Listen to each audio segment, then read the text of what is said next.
Legal issues make tariff problems look like small potatoes.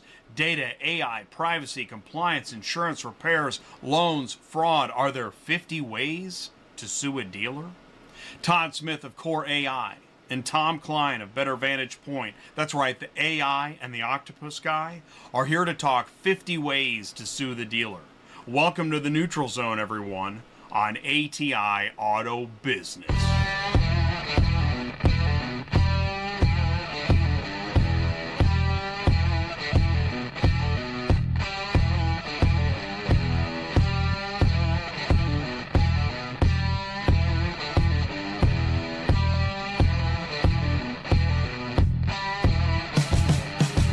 What's up, ecosystem? Welcome back to ATI Auto Business, automotive ecosystem, where everyone learns more, well, some people do, about the automotive industry. Let's get started with some top industry news and headlines that include, oh, I didn't update it.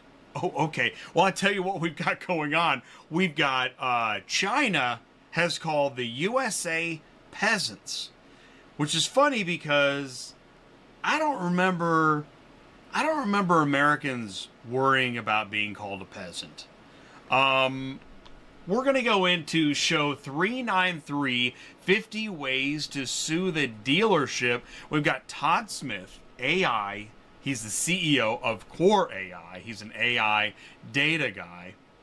And he's been on the show before. We're really lucky to have him back. Tom Kline of Better Vantage Point. He's your compliance and risk mitigation guy. And he's been on the show before, Dealership Lawsuit 101. So, and, you know, David Katz can't join us. I'm sorry David can't make it. He has got something that's keeping him busy tonight. But we're gonna move forward with, we got FTC, compliant, lawsuit, PR, nightmare, options. When's the best time to fix a risk issue? Compliance fines don't come with warnings. I know, this is super exciting stuff, right? But that's why Tom Kline wrote the book, Tuck the Octopus. Because you got to cover yourself on those compliance issues. Or, you could just wait until, roll the dice. Play stupid games, win stupid prizes. Get to know your ecosystem, new, used, OEM, dealer, auction, logistics. I keep on saying it. I'm not sure if anybody, I don't know if we just skip the slide, Jay. Nobody's doing that. Ecosystems, neutral zone we are. Because we're going to talk a little bit about, is there really fake news in automotive? That can't be right. Hey, the golden age is here. It's the golden age. And widespread layoffs due to factors like shifts towards EVs, tariffs, overall market demand fluctuations. OEMs like GM, Ford, Stellantis have announced job cuts in both their manufacturing and salary positions. It's the golden age. The senator said so.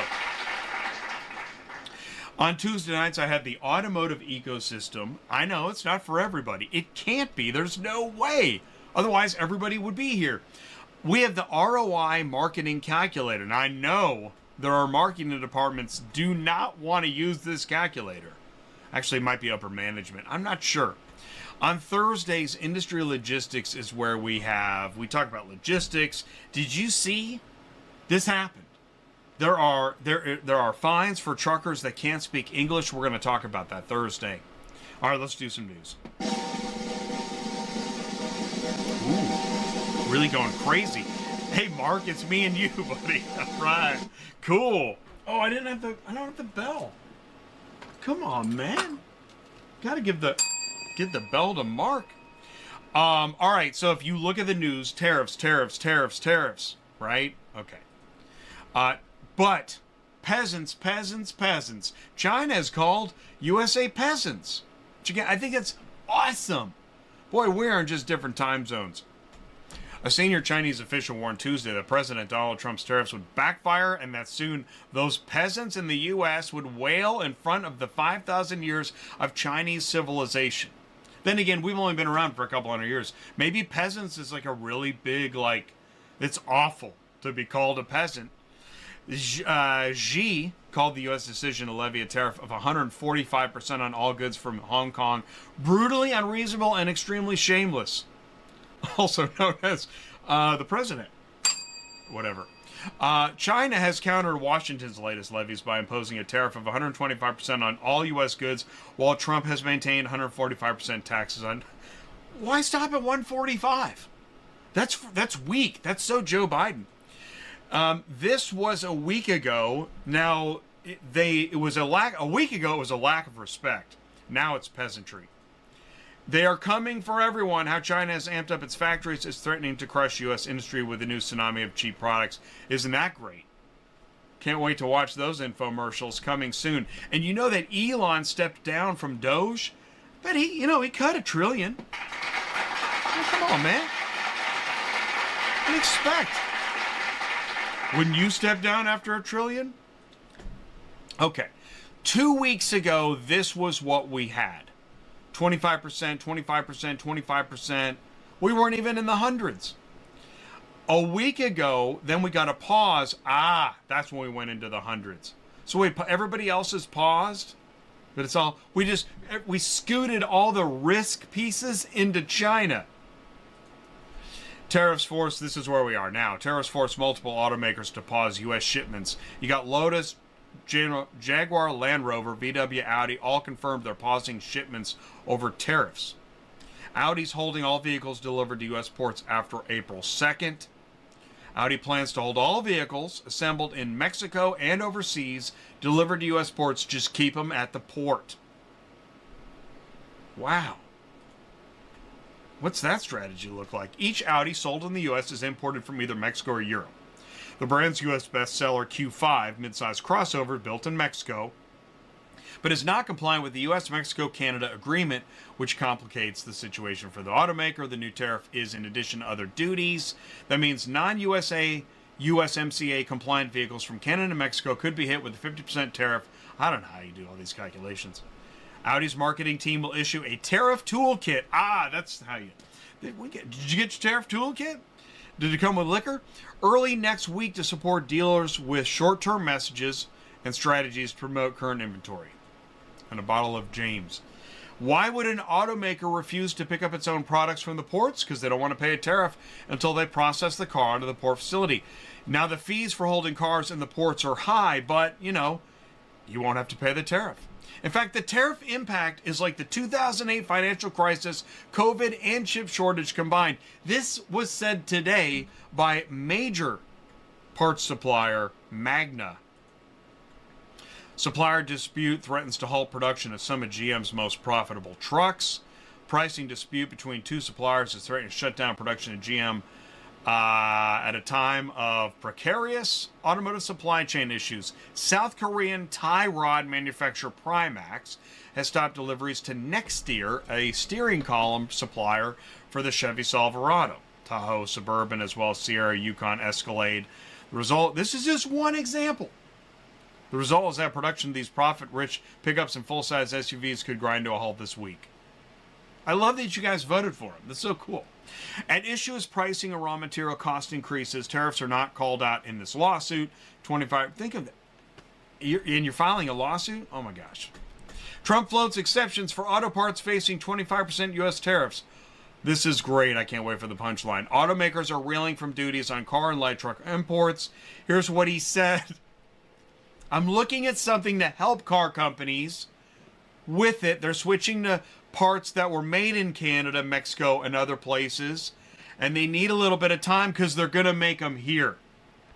He said they're going to make the parts here. Yeah, man. Flip a switch. You walk into a room, you flip a switch, and suddenly you're making parts in a different country. Yeah, dude. Anyways, updated auto tariff analysis cost to consumers. Tariffs expected to cost an additional $2,500 to $5,000. Those are on low tariff cars. Could reach up to $20,000 for some high import models. But if you're in the club, who cares what it costs? Tariffs announced Wednesday. This was April. This is 2 weeks ago. Again, craziness. Well, at least we're above Japan. So that's call that a win. All right, let's do some fake news. I'm going to hit a drum. I'm going to give you some fake news. Just me and you, Mark. All right, here we go. Fake news. Now, I don't know about you, but this headline to me implies that auto transport rates have jumped. Have auto transport rates jumped? Do you see this? You do not adjust your television. Auto transport rates jump. All right. But I get it. Mercedes-Benz reports best ever sales. This was reported 5 days ago. Now, there's no context because everybody's scared shitless over tariffs. That's not in the headline. Last month was the best March since 2021 for auction sales. Because everyone's shit. EV sales see double-digit growth. Wow. Wow. I mean, when you have lack of context, you can sell anything. There's a sale at Penny's. Okay. Now, I realize they were referencing, don't worry, I'll help you. Here's your context. There was a report released, best report ever, with some key insights. And it's good to know some key insights. I thought the best takeaway was that SUVs were the most common transported vehicle. But then again, I'm not real surprised. Now, I saw this. I don't remember where. I'm trying to forget where. Again, auto transport rates jump. No. No. Let me tell you what really happened. The following chart shows the year-over-year carrier pay changes with an overlay of forecasts. Okay, blah, blah, blah. Carrier capacity is pushed out. Carriers are going out of business. I did not create this, but that's how you know it's true. The prediction is if enough carriers go out of business, carrier rates will go up. I repeat, if enough carriers go out of business, that's literally how rates will go up. And then the market will recover as new carriers, those new carriers go bankrupt as the previous carriers went bankrupt. And there's your cycle. Here's a real news story. $200,000 Ferrari stolen by rogue shipper. Here we go. This is real news. A $218,000 Ferrari Roma disappeared on its way from a Bentley dealership in Colorado to a Ferrari store in Minneapolis. The car was reportedly picked up by an imposter carrier, which happens pretty much weekly. Now, Twin Cities Performance of Golden Valley, Minnesota, and its parent dealership, Lithia, are suing the seller and the auto transport company to recoup the purchase price and other damages. Here's what happened. This is according to an April 4th federal court complaint. This just happened. There's already a complaint. It's already a big deal. This is one. There's at least one a week of these now. But that's not the headline. Auto transport rates are through the roof. That's the headline. Twin Cities Performance bought the Roma from Bentley Denver in November, arranged transport, and the broker dispatched an imposter carrier through the online central dispatch platform that lets carriers and shippers self-manage the vehicle transportation, and selected a fraudulent carrier account name. This is in the complaint. I'm not making it up. I'm reading it. Don't send me a letter. The imposter picked up the car, verifying they were the real company. This is easily done. Easy. Neither defendant filed a police report. Make matters worse, they didn't inform the company that the car had been stolen until nearly a week after the theft. Twin Cities Performance reported the theft to police in Colorado, the complaint said, and reported the fraud to Central Dispatch. I did listen to, there was a podcast and it was Central Dispatch talking about the fraud, and they're working on stuff. But can anyone explain why someone would swap out their company name and DOT number with a different one? Are you saying this is happening all the time? This is so happening. They're changing their cab card like they're changing their shirt. Anyways, Lucid Motors wins the bankruptcy auction for Nikola's Arizona factory. Because that is where, if you want to make money, stand on the shoulders of somebody's loss. You got a Trump tariff chart. It is tax day, everybody. We might tonight talk about auto franchise laws. We might address complaints about the F&I office before they turn to social media.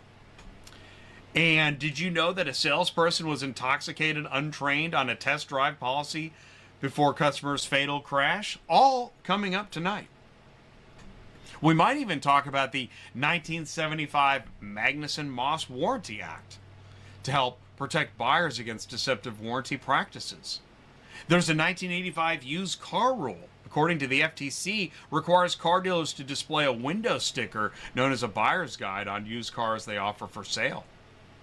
ATI is where everyone, well, some people, learn more about how the auto industry really works. New, used, OEM dealer auction logistics, and more.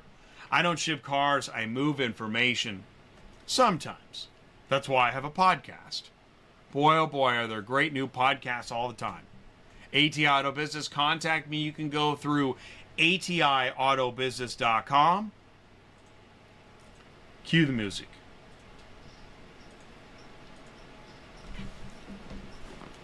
"50 Ways." Here we go.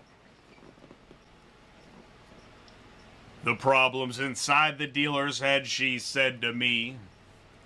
"They're breaching contracts and breaking rules blatantly. We'd like to help you hold them accountable, you see. There must be 50 ways to sue the dealer." She said, "It's not my job to stir up legal strife, but they're mishandling your data, and that's your private life. So let me walk you through the red flags. Go ahead and call your wife. There must be 50 ways to sue the dealer." 50 ways to sue the dealer. Just cite the car's rule, fool. Point out the fraud, Maud. Crash on the test, Ed. Just listen to me. That loan is bad, Brad. The odometer's wrong, John. It's just 11, Kevin. You call the FTC. They misquoted the rate, Kate. Breach of consent, Trent. Non-compliant, Ryan. Document that proof. No disclosure, Grover. The whole sales game is over. Just call up the state, Kate, and they'll call the FTC. Thanks so much for sticking around for tonight's show. We got a great show. We're going to do 50 ways to sue the dealer. So stick around. We'll be back right after this. Swing the bat. Stick around. Understanding web traffic at your site can be a funny thing. Who, when, why? Then you have things like bounce rates, visit times, return traffic. The point is, you have traffic, but are you capitalizing on all that traffic and why they came to your site to begin with?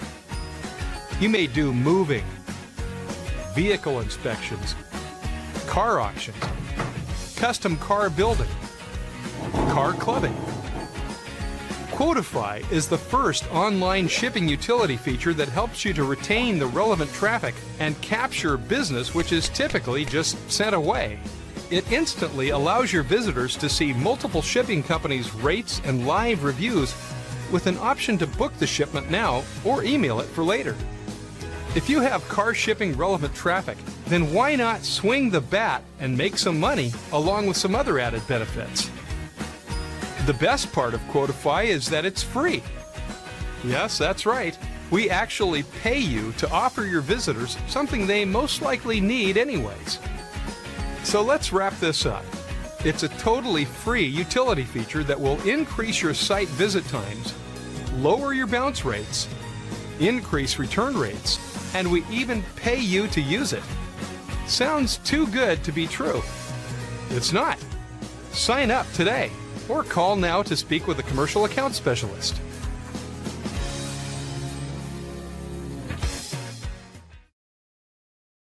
Have my new light. Don't lose any more sleep worrying about missing leads. Tom and Todd are with me. Here we go. Let's just go ahead and jump right in. Yeah. You got your new light, right? Absolutely. Bright as I can be, even though Bright as you can be. Where are you right now? Savannah, Georgia. Savannah, Georgia. That's Tom Kline, Better Vantage Point. Todd, please say hello. Hello. How are we doing today? Hey, Todd, where are you? Orlando. I'm home. Oh, you're home. All right, cool. All right, so 1 out of 3 of us is traveling. Yes. That's not bad. It's always Tom. I vote Tom travels more than me. So,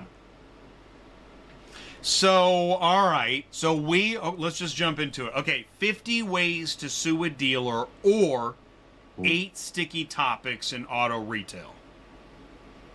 Are we supposed to take I'll take 8 sticky topics for 100, Jay? Right, exactly. You can take the category and win money and prizes. okay. Okay, sticky topics for the octopus. Ways to sue the dealer for relatability. Right? Because which one's going to get your attention? Probably the 50 ways to sue a dealer, right? Are there 50 ways? I'm sure there are. Oh, I'm sure there's possible 50 ways. So. All right. That's fair. By the way, it's too bad that David couldn't join us tonight. I know that he's got something he's got to work on. I should have reached out to Samani, Tom. I totally forgot. I did. Oh, you did? Michael Samani, right. He couldn't make it. Yeah. Well, attorneys they're booked, you know? All right. So for anyone that doesn't know who you are, let's go back. Tom, please say hello and tell us a little bit more about you. Hi, everyone. I'm Tom Kline. I am a former dealer for 30 years. Also a third-generation car guy. My family's been in the car business 100 years as of this year, which is unbelievable to me also. Yeah. After we sold our stores in 2019, I opened my consulting business, which is Better Vantage Point. And what I do at Better Vantage Point, I've turned into an analogy, which is running a dealership is like trying to tuck an octopus into bed, but the tentacles keep flopping all over the place, right? And so my job is to tuck those tentacles in, help the dealer sleep well at night, and I do that through managing risk and compliance. So that's the 30-second version of what I do. And I want to say the octopus is such a great idea. That analogy's awesome. Yeah. We should all have something that visually relevant to what it is that we do.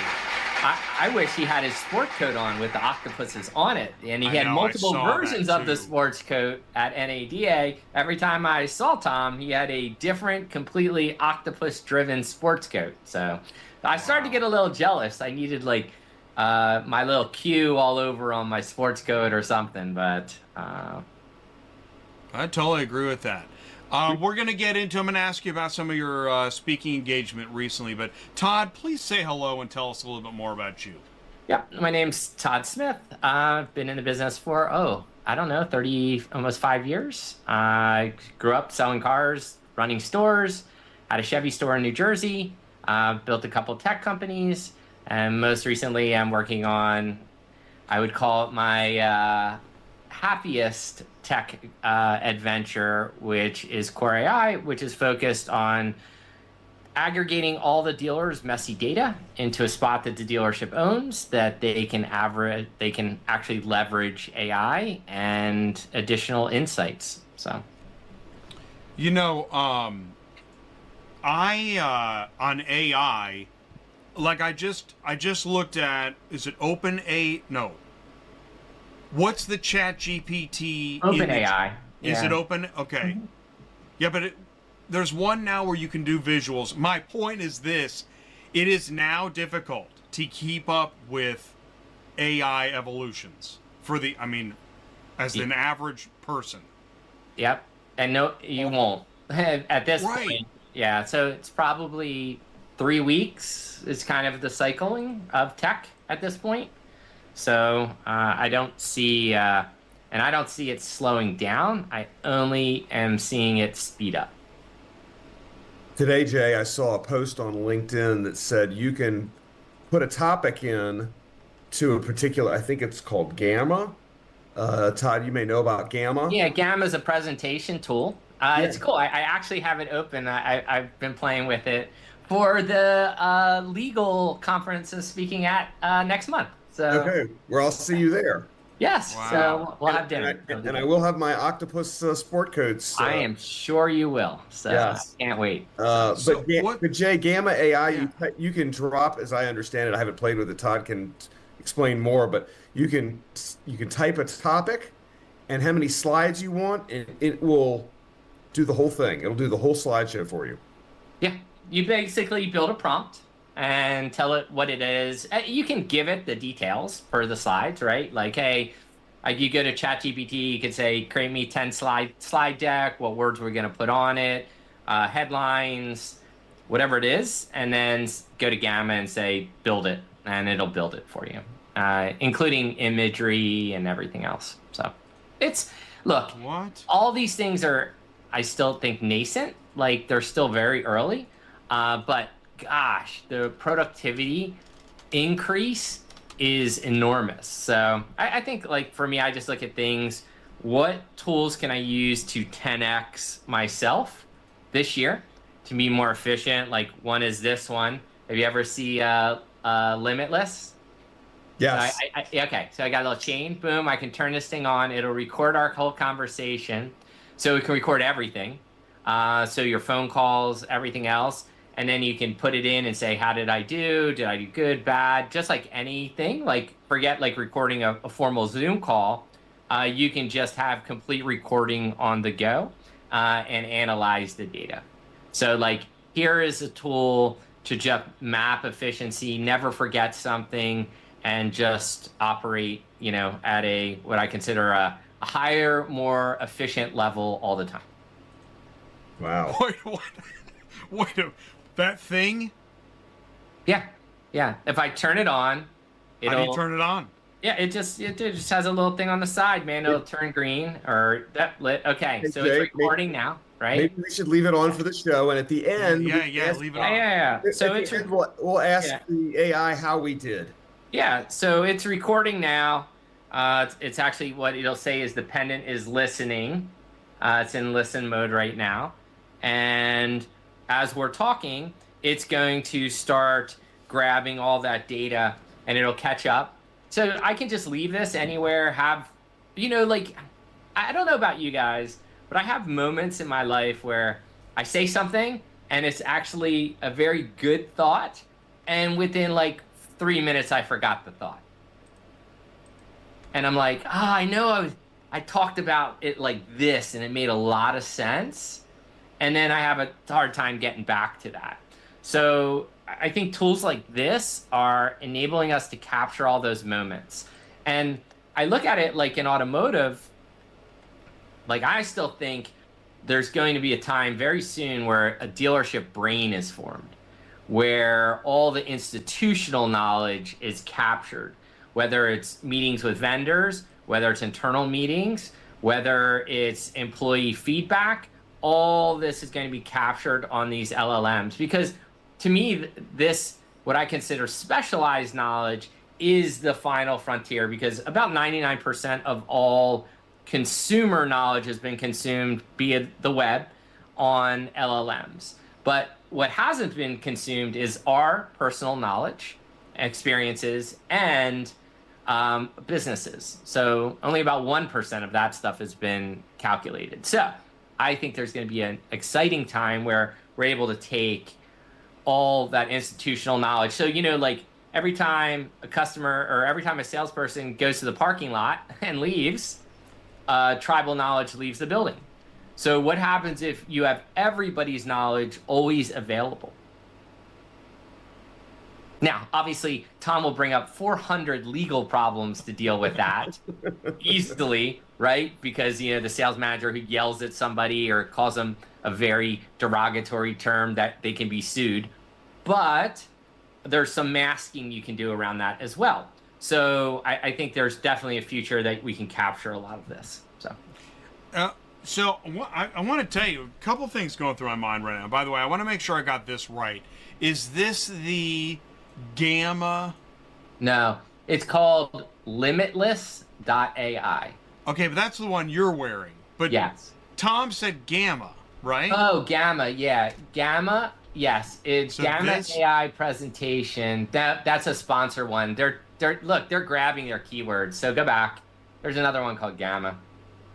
Down. There it is. Oh, No, go down. I've It's been Gamma tricked by app. this deal. Yeah, I know. You got tricked. It's Google my tricking God. you because Is this everything the right is Gamma? sponsored.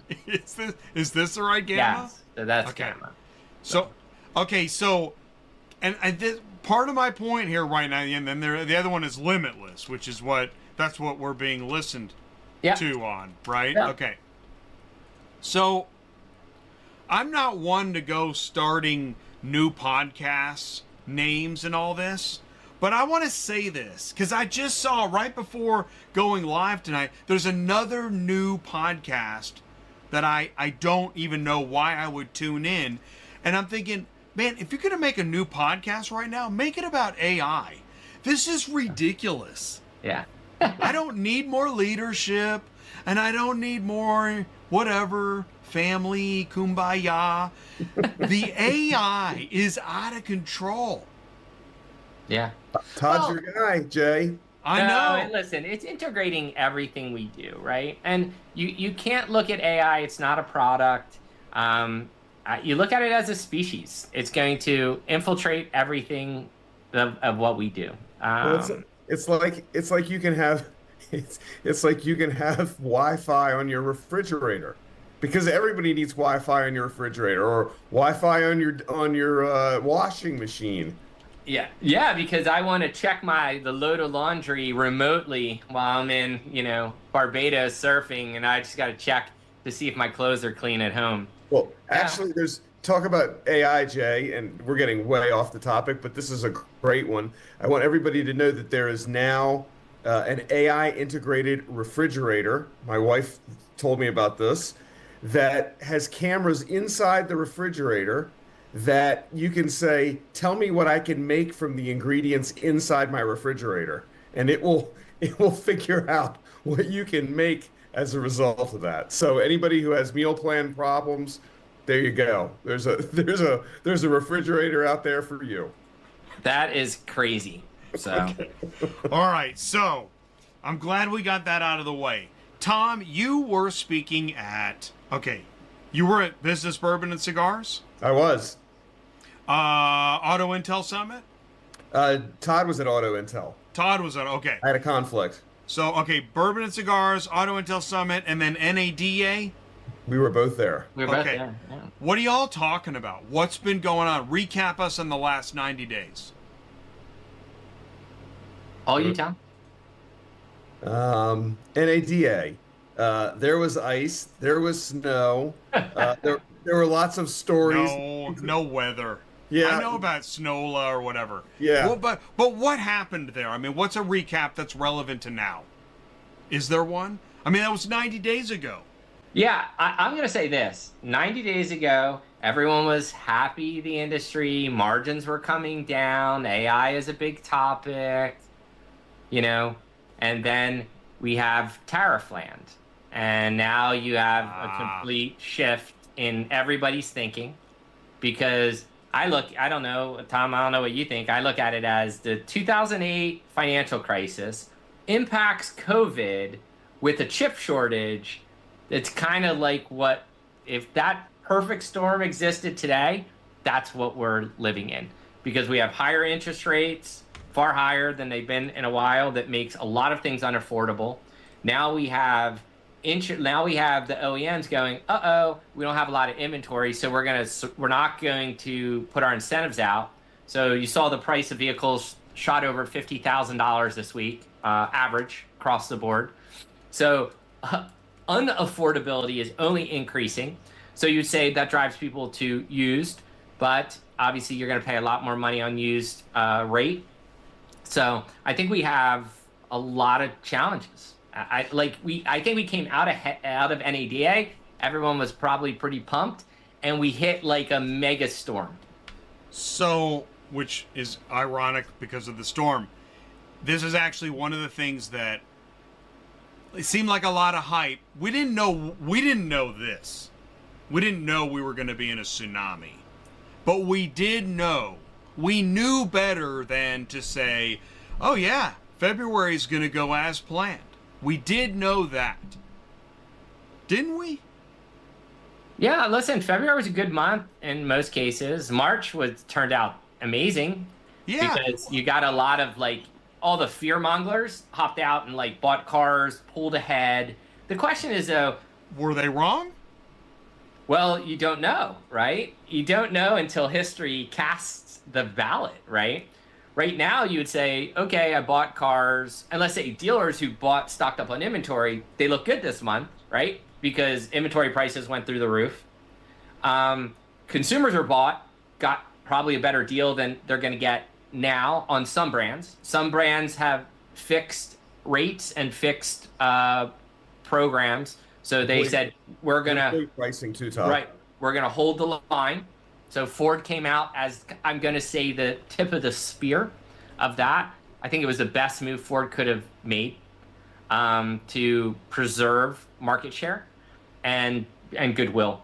And I think everyone else kind of scrambled. I've seen a lot of crappy also programs from the OEMs that really are not valuable to the dealer or consumer. They're just talk. So I think it's going to be very interesting. You know, I think these are the shakeouts, like what happens.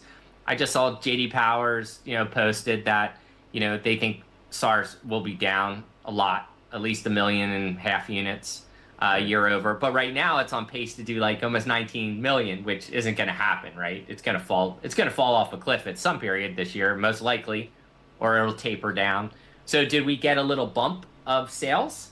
And now it's just going to erode out because of affordability, because people don't know what to do. I don't know. And Jay, delinquencies are up. And I just read, that one we predicted.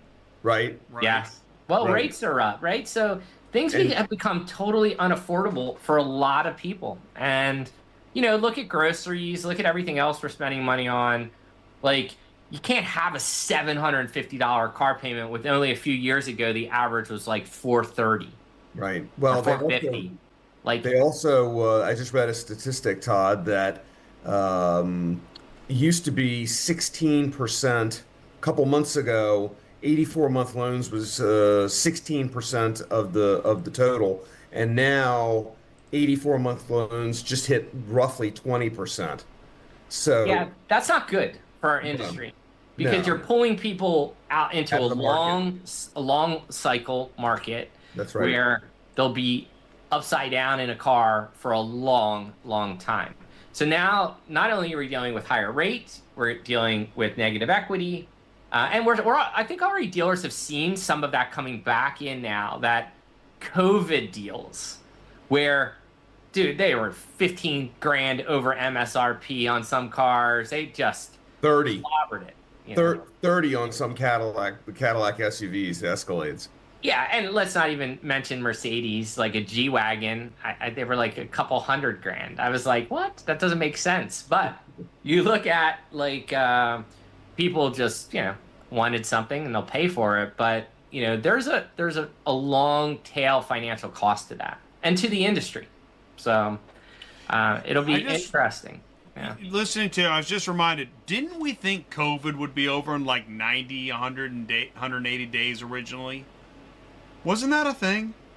I don't. Yeah, I feel they hoped, right? So it changed so many times, Jay. How can? Here's what I'm trying to get at. How can? I know we're not getting into lawsuits, but we've kind of taken a U-turn with AI and stuff. How can the tariffs and this belief that we're going to start building parts domestically not have a long-term effect on this industry, at least for this year? Oh, it has. Oh, that's not even a long term. That's a short term effect. There we go. I'm trying to be nice. Yeah. That's why I don't understand that the headlines are still really rosy. We'll just adapt, or this, or no. Well, we're not going to build factories No, in the next 3 months and have them up and running. it's like 18 months. Like, that's long-tailed fixing that part. That is not a, hey, we're going to turn around and build a factory and build parts in the US. And look, there's a lot that has to be overcome to do that. The average worker in the US, union worker, is $60 an hour. The average worker in Canada is 40. The average worker in Mexico is 8. How do you overcome that? This is why they've been sending parts to the neighboring countries to do finish work or do casting. Like, it just makes financial sense. Now, I get you want to bring it back, but if it costs 4 times the amount of the part, think of the downstream issues that's going to create. Well, and I thought I read that I can't think of the name of the supplier. They were like, "Well, we're just gonna wait. We don't know. We can't decipher this daily craziness." I don't think anybody is starting any plans to start building parts domestically. I realize there's a president that said that, but I don't think that's real. No. Well, listen, they just came out today and they said he might pause it. Well, they might pause. Right, exactly. It was a pause though on parts only, not the vehicle. Right, just the parts. And only if they were, if I understood, only if they were made in Mexico and Canada, right? It was only going to Right, be. yeah. So again, parts. it's that NAFTA kind Wasn't of there some kind of a cry wolf story out there where if you cry wolf enough, then nobody's sure about the wolf thing? You know, Did I dream that? I don't know. I feel like I don't know what this game plan is. I don't know if we're playing chess as a country. We're playing checkers. Like, I don't Right? know. It's all the Todd. games mix it. It's your five. Or it could Your be younger romper room. brother mixed all the games. Yeah. That's the one we're playing. It could be romper room. We don't know. It might be because I don't know. Like, And- it struggles. Like, I don't know. Like, look, if you put policy in place to me in a country, you probably want to keep it.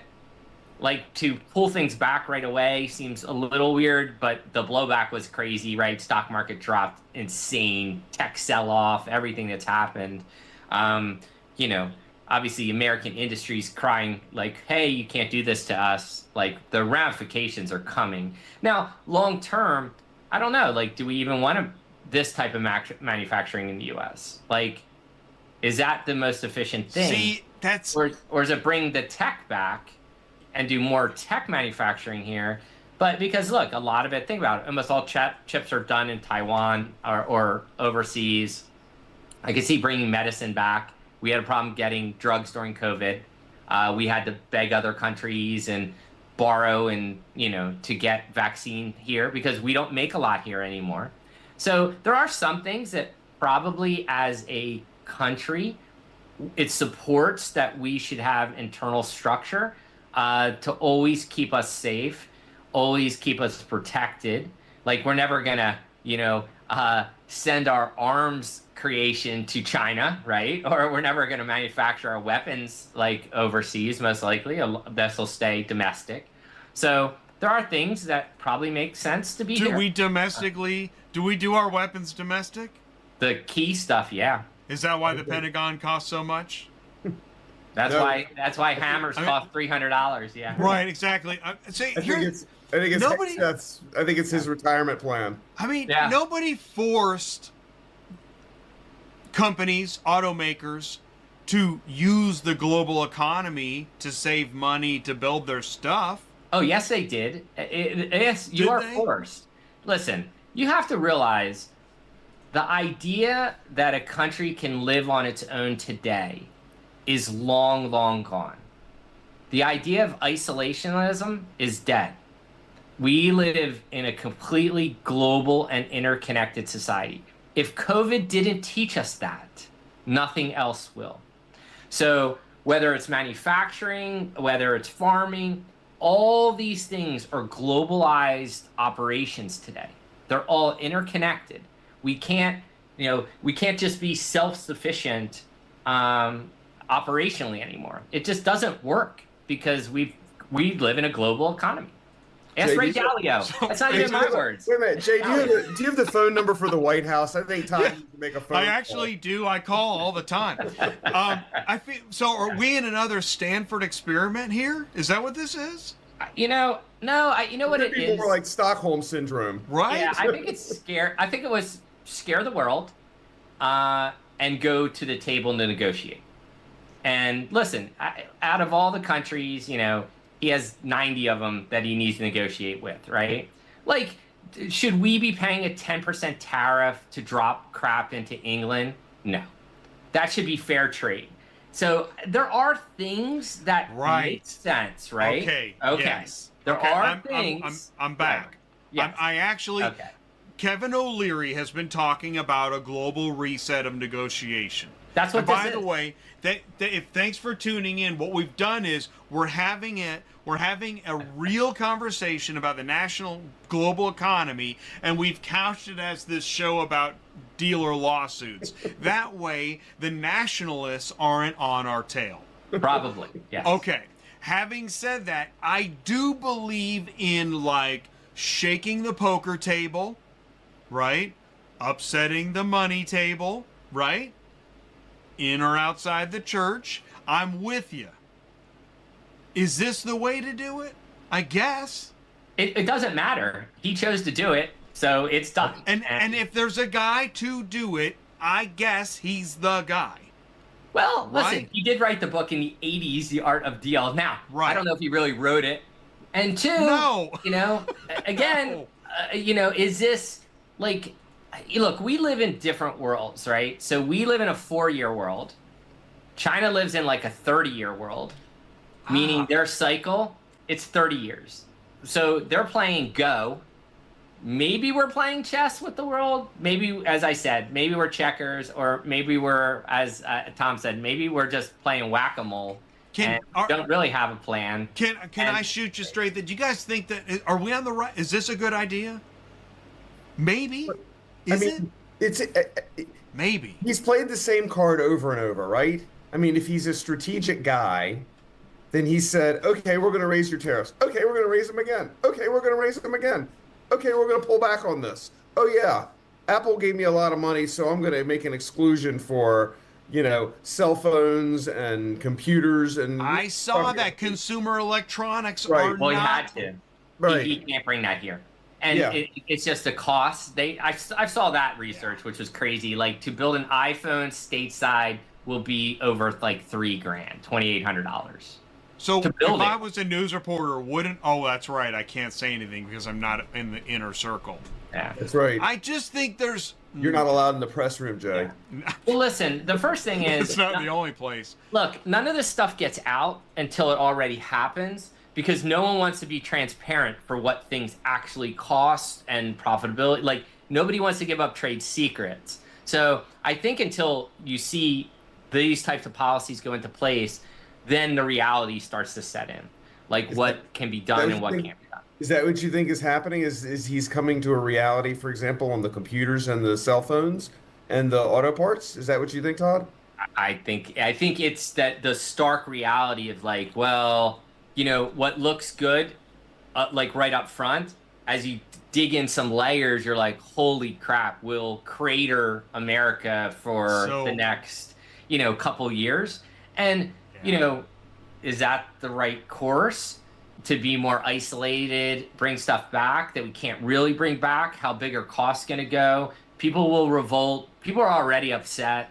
I don't understand the whole egg price thing still. Like, I still have a hard time getting around it. I actually don't think he did that one, though. He didn't, but it's so weird that, like, what the hell is going on? Like, I went shopping with my wife for the first time in a while. I went to Target.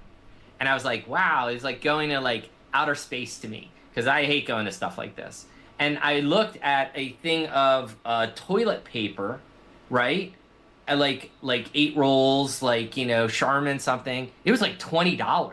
I was like, what? I remember it was like $8. I asked her, I was like, this is why your Amex is so much, babe. I was like, Dude, and I'm like, You he goes, yeah. apologize, Todd? What?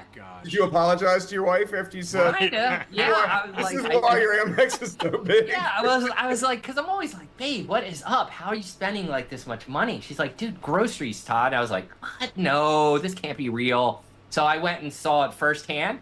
I was like, like when you made some bad decisions are being made, now you go to the war site, and I'm like, wow, there's a lot of trauma around here. And it was crazy to think how expensive things have got for everyone. And look, it will only get dramatically worse for a while, until we could right the ship. But will it get that much cheaper? No, because our cost of labor in the U.S. is so high. So let's go back to auto industry, and we'll try to work our way back to the dealer. Yeah. I feel like there should be more headlines that say, holy shit. That whatever sells papers, that's what they put up. And whatever the... But even as individuals, everyone's like, yeah, how are you? And let's hug. I don't know how much hugging's going on right now. Right, that's what I'm saying. I haven't seen that much, Jay. Yeah. Well, that's how people... Yeah, go ahead. And look, think of our business right now, the trauma. So you have, let's say you have 2 stores, 3 stores.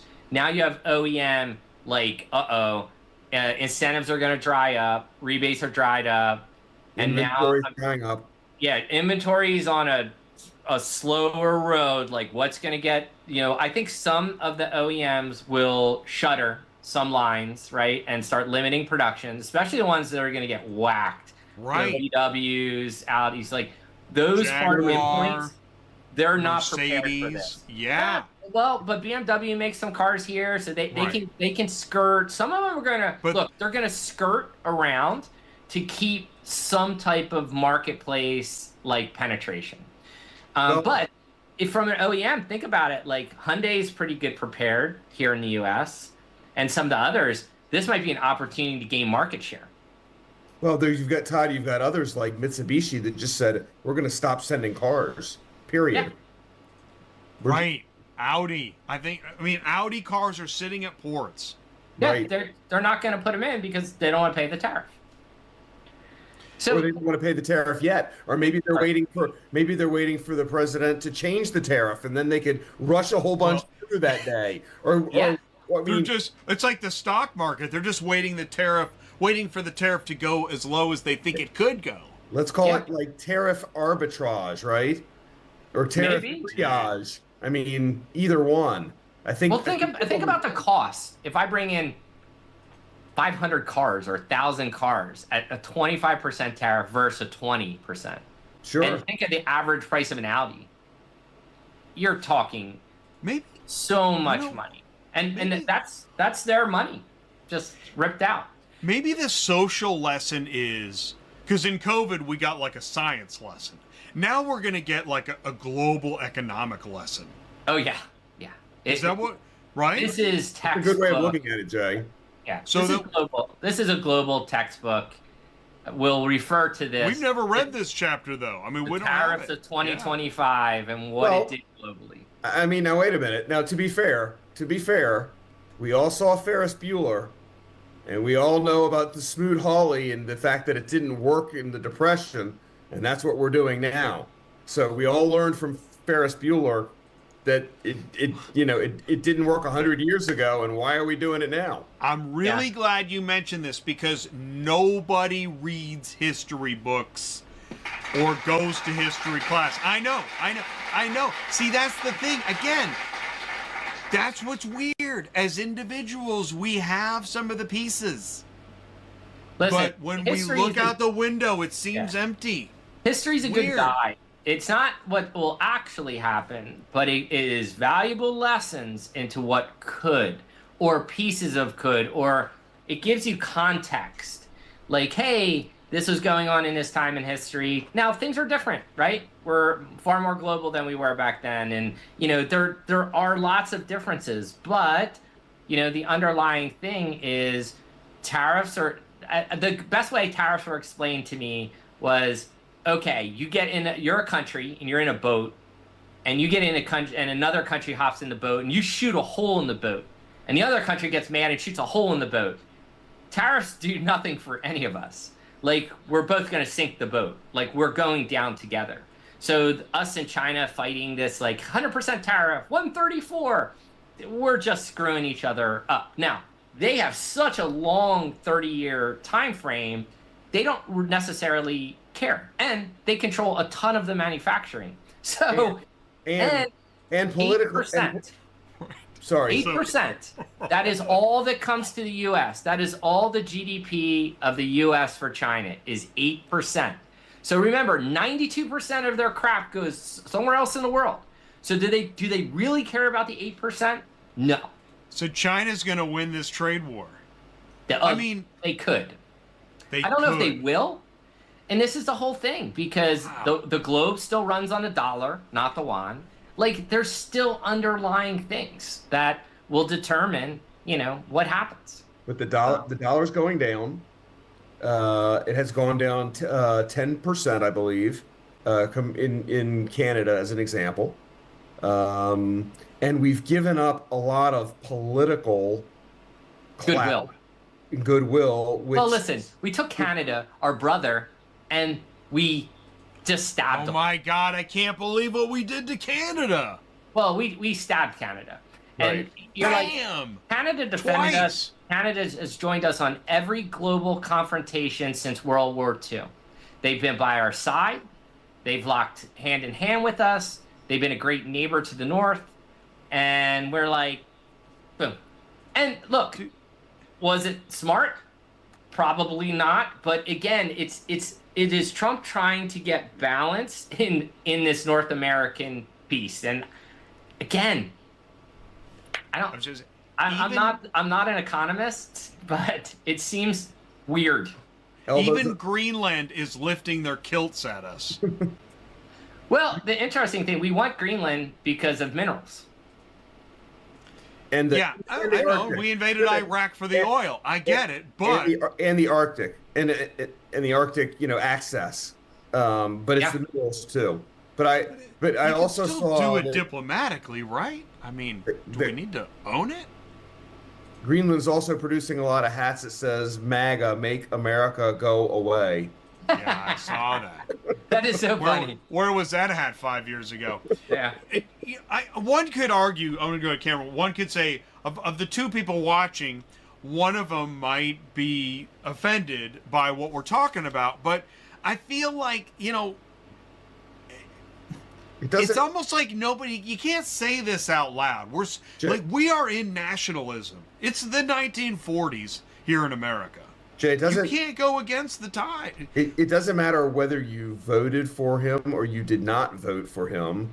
All of my statements tonight are apolitical, right? I mean, this is what we're in, and this is what I see. But it still sounds negative to the administration. And that's what bothers me. Look, they got to figure it out. And how do you figure it out? Look, sometimes you have to have leeway to also make mistakes, as long as you correct them. I agree. Right. I agree. But we're talking about the party of no mistakes. Well, that doesn't exist. When you make and look, I'm going to bring this right back to the car business.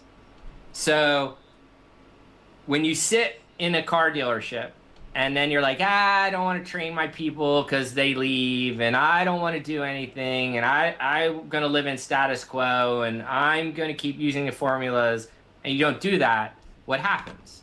You get beat. Guys edge you out. And staying constant in this world is not an answer. So now, do you need to go in and change up every department simultaneously?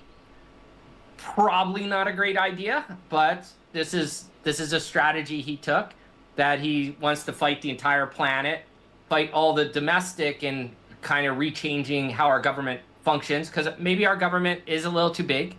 I don't know. I don't make those decisions. Right. Fundamentally, we all kind of agree with the Doge idea. Well, right? Listen, I don't think we should. If we're such a great country, why are we in debt? Totally. Why are we overspending? Well, and we continue to overspend. We continue.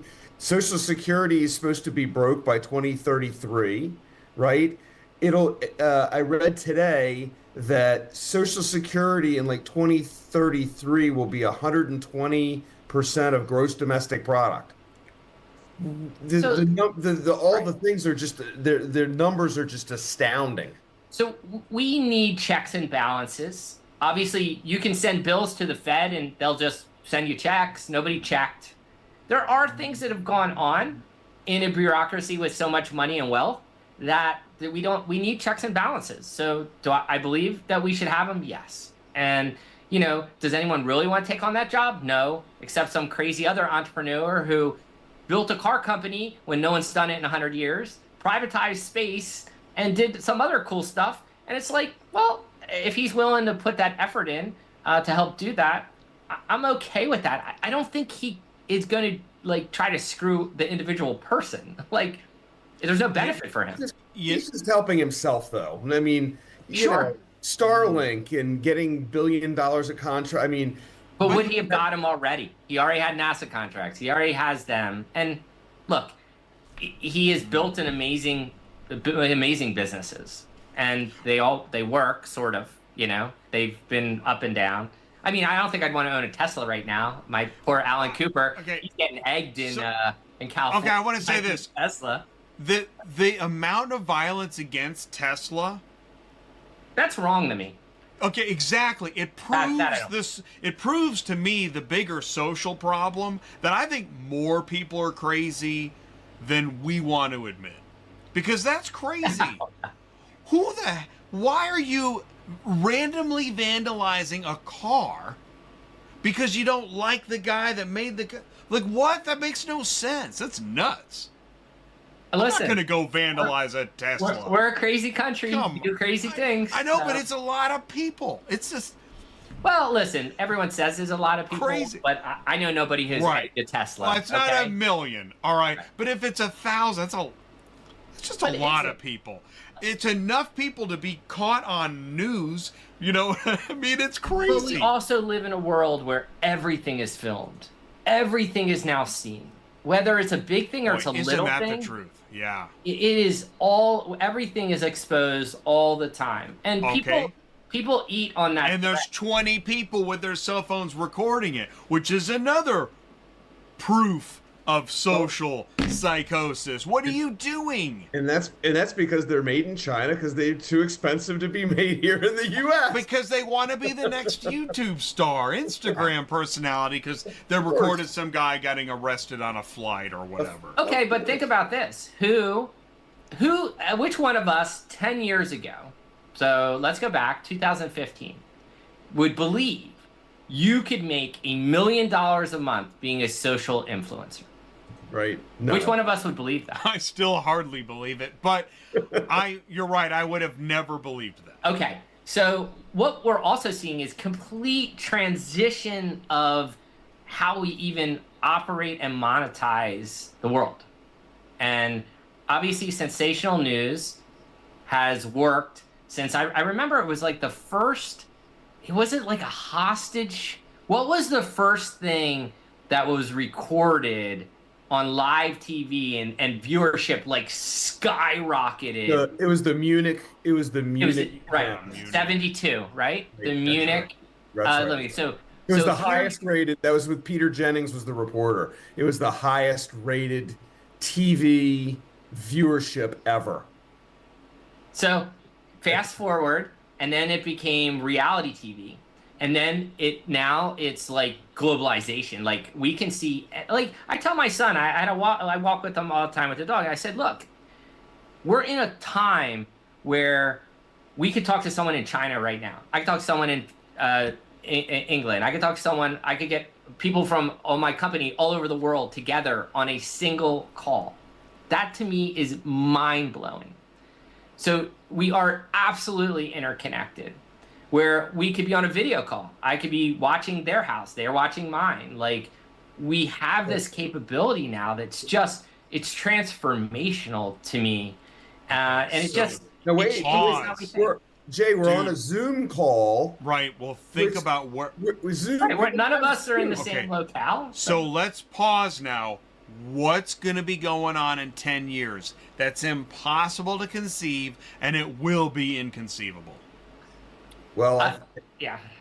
Will we even have the freedom to do this?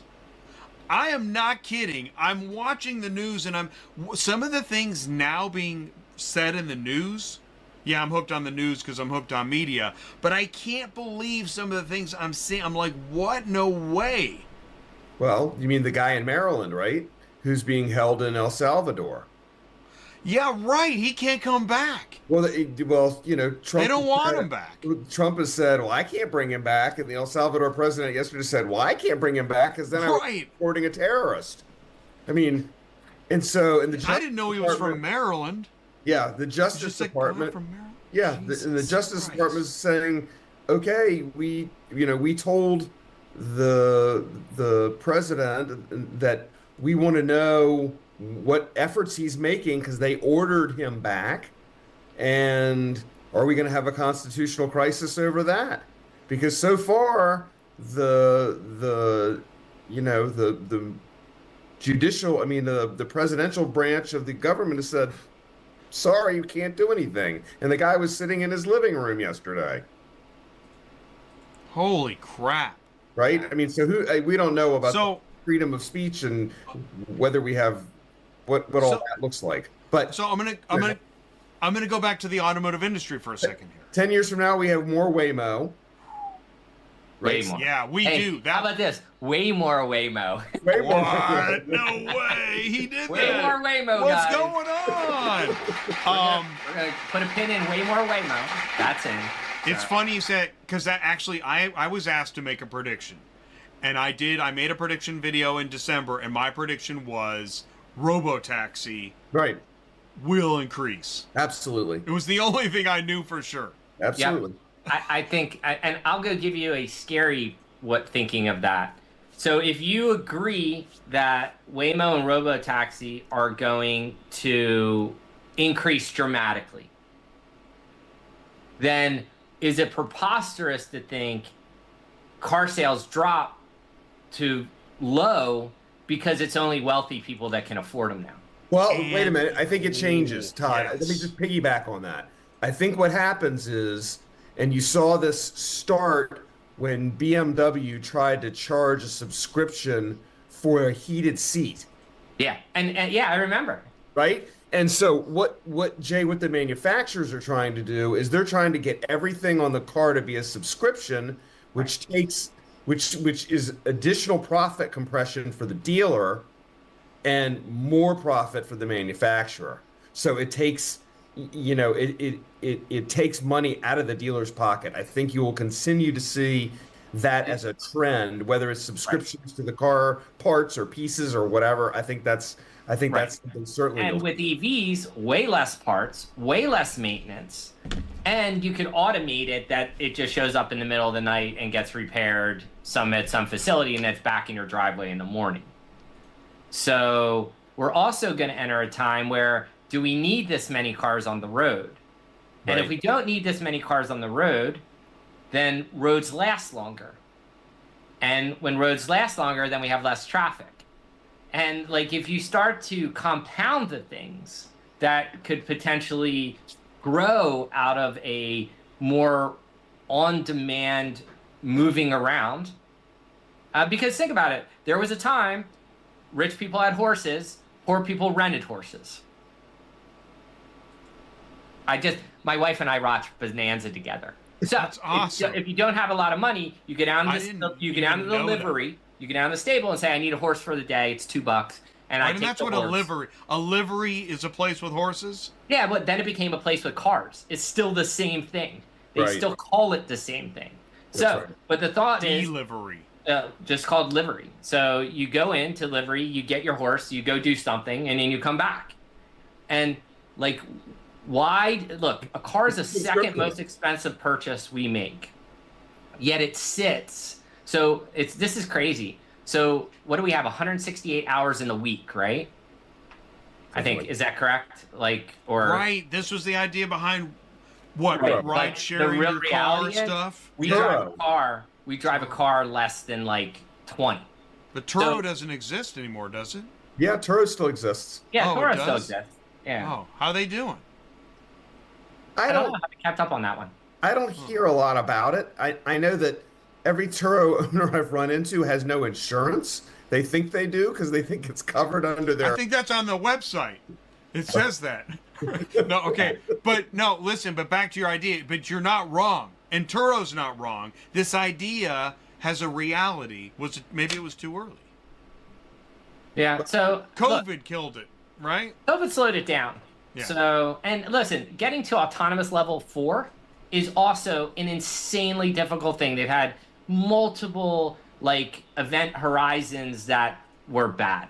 Like every time they're like, "Oh, we're right there next year." Nope. Hey, right there next year. Nope. Right there next year. Obviously, you keep saying next year long enough, it's true at some point. Or, is it so close that it's better than humans? And also think about safer driving, right? Less accidents. I don't think most Americans are even listening to you right now. No, listen, you know why? Because it breaks the pattern of how we live our lives today. Yeah, and people are Todd is right, because people are super nervous about any pattern interrupt that might. Hey, who's fucking with my car right now? Yeah. Right? Well, think about it. If you had a car and if I told you your car, Jay, cost you $800 a month plus insurance, so another $200, plus $200 for gas. So now, okay, you're at $1,200, okay? And that's with no maintenance, okay? This is now average person. Now I go, hey, I can do that. I can give you the same car for $400. It just shows up when you need it, and you could keep the other $800. Okay, the car would have to be able to drive autonomously for Yeah. that.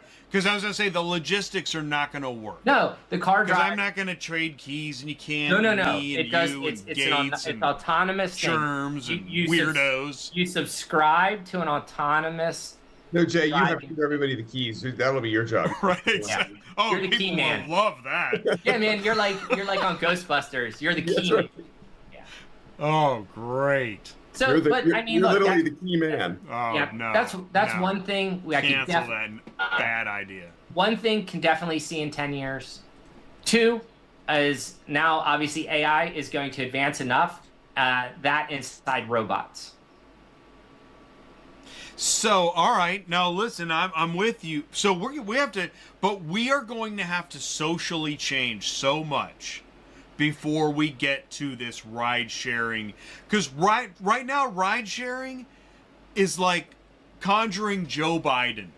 Well, no, it depends on what part of the country you're in. Like if you live in Washington D.C. and you live in the outskirts of Washington, ride sharing is normative. I mean, everybody does it. You just get in the car with 3 people and off you go. But you don't even have to do that. You can still get in your own car, like meaning you can get in your own Uber and then just picture your own Uber without a driver and go. Now, obviously, it'll be dense around high population areas first. But think about it. We're already it's already happening. Think about it this now. We have transitioned. Who would have got into a stranger's car to be driven somewhere 10 years ago? That's right. 0% of people would say agree. like, I love that you said okay, that. It's so true. 0%. Because your first Uber is a weird one, right? Right, because you're like, yeah, do I talk to this guy? But everybody Ubers now. Is he my new Yeah. friend? Do I offer him a bottle of water? Do I give him Right. a stick of gum? Like, Right. are we gonna exchange numbers at the end Do we of have to this hang ride? out? I just want the ride. Right. So we've gotten used to it, and kids now, they have Uber for kids. That's all they know. I just hop into Uber, I got an app, and I get there. Now, just pull the human out. What's the problem? Yeah. No, I So, Man, if I look totally at with you, but things, to me, you're it's right. It's Maya. Regionally, yeah. Yeah, it's Maya. It's most advanced yet acceptable. So we can thank Raymond Lowy for that, or Lowy. He invented the concept called Maya, which means most advanced yet acceptable. So humans will accept things that are advanced, but it still has to have a line to something that they're comfortable with. So I can give you an example. He's the guy who put a window in the space capsule because he wanted to ensure the astronauts could look back to Earth to stay connected to where they came from. Because the original design did not have a window in it. They had to put a window in it. He did a ton of things that you would... It's advanced, but it still feels familiar. So I think we're already going through it. We're seeing, we use Uber, and then we're going to get an Uber one day, and there's not going to be a dude in it. And then that's it. And we're fine. It's Waymo. Yeah, it's Waymo. And you get in a Waymo, it is weird for the first time, but you do it a few times around Scottsdale. It's okay. Just don't try to take it to the airport. It drops you off 3/4 of a mile from the airport. So anyone listening, do not try to take it. I knew this before I got there, but I watched guys with their bags walking up the long 3/4 mile because it doesn't have permission to go into the airport yet. Oh, it doesn't have permission to go in. Okay, so I want to do something dangerous. All right? Because I need your help. I'm trying, based on everything you just said, I've got, all right, here we go.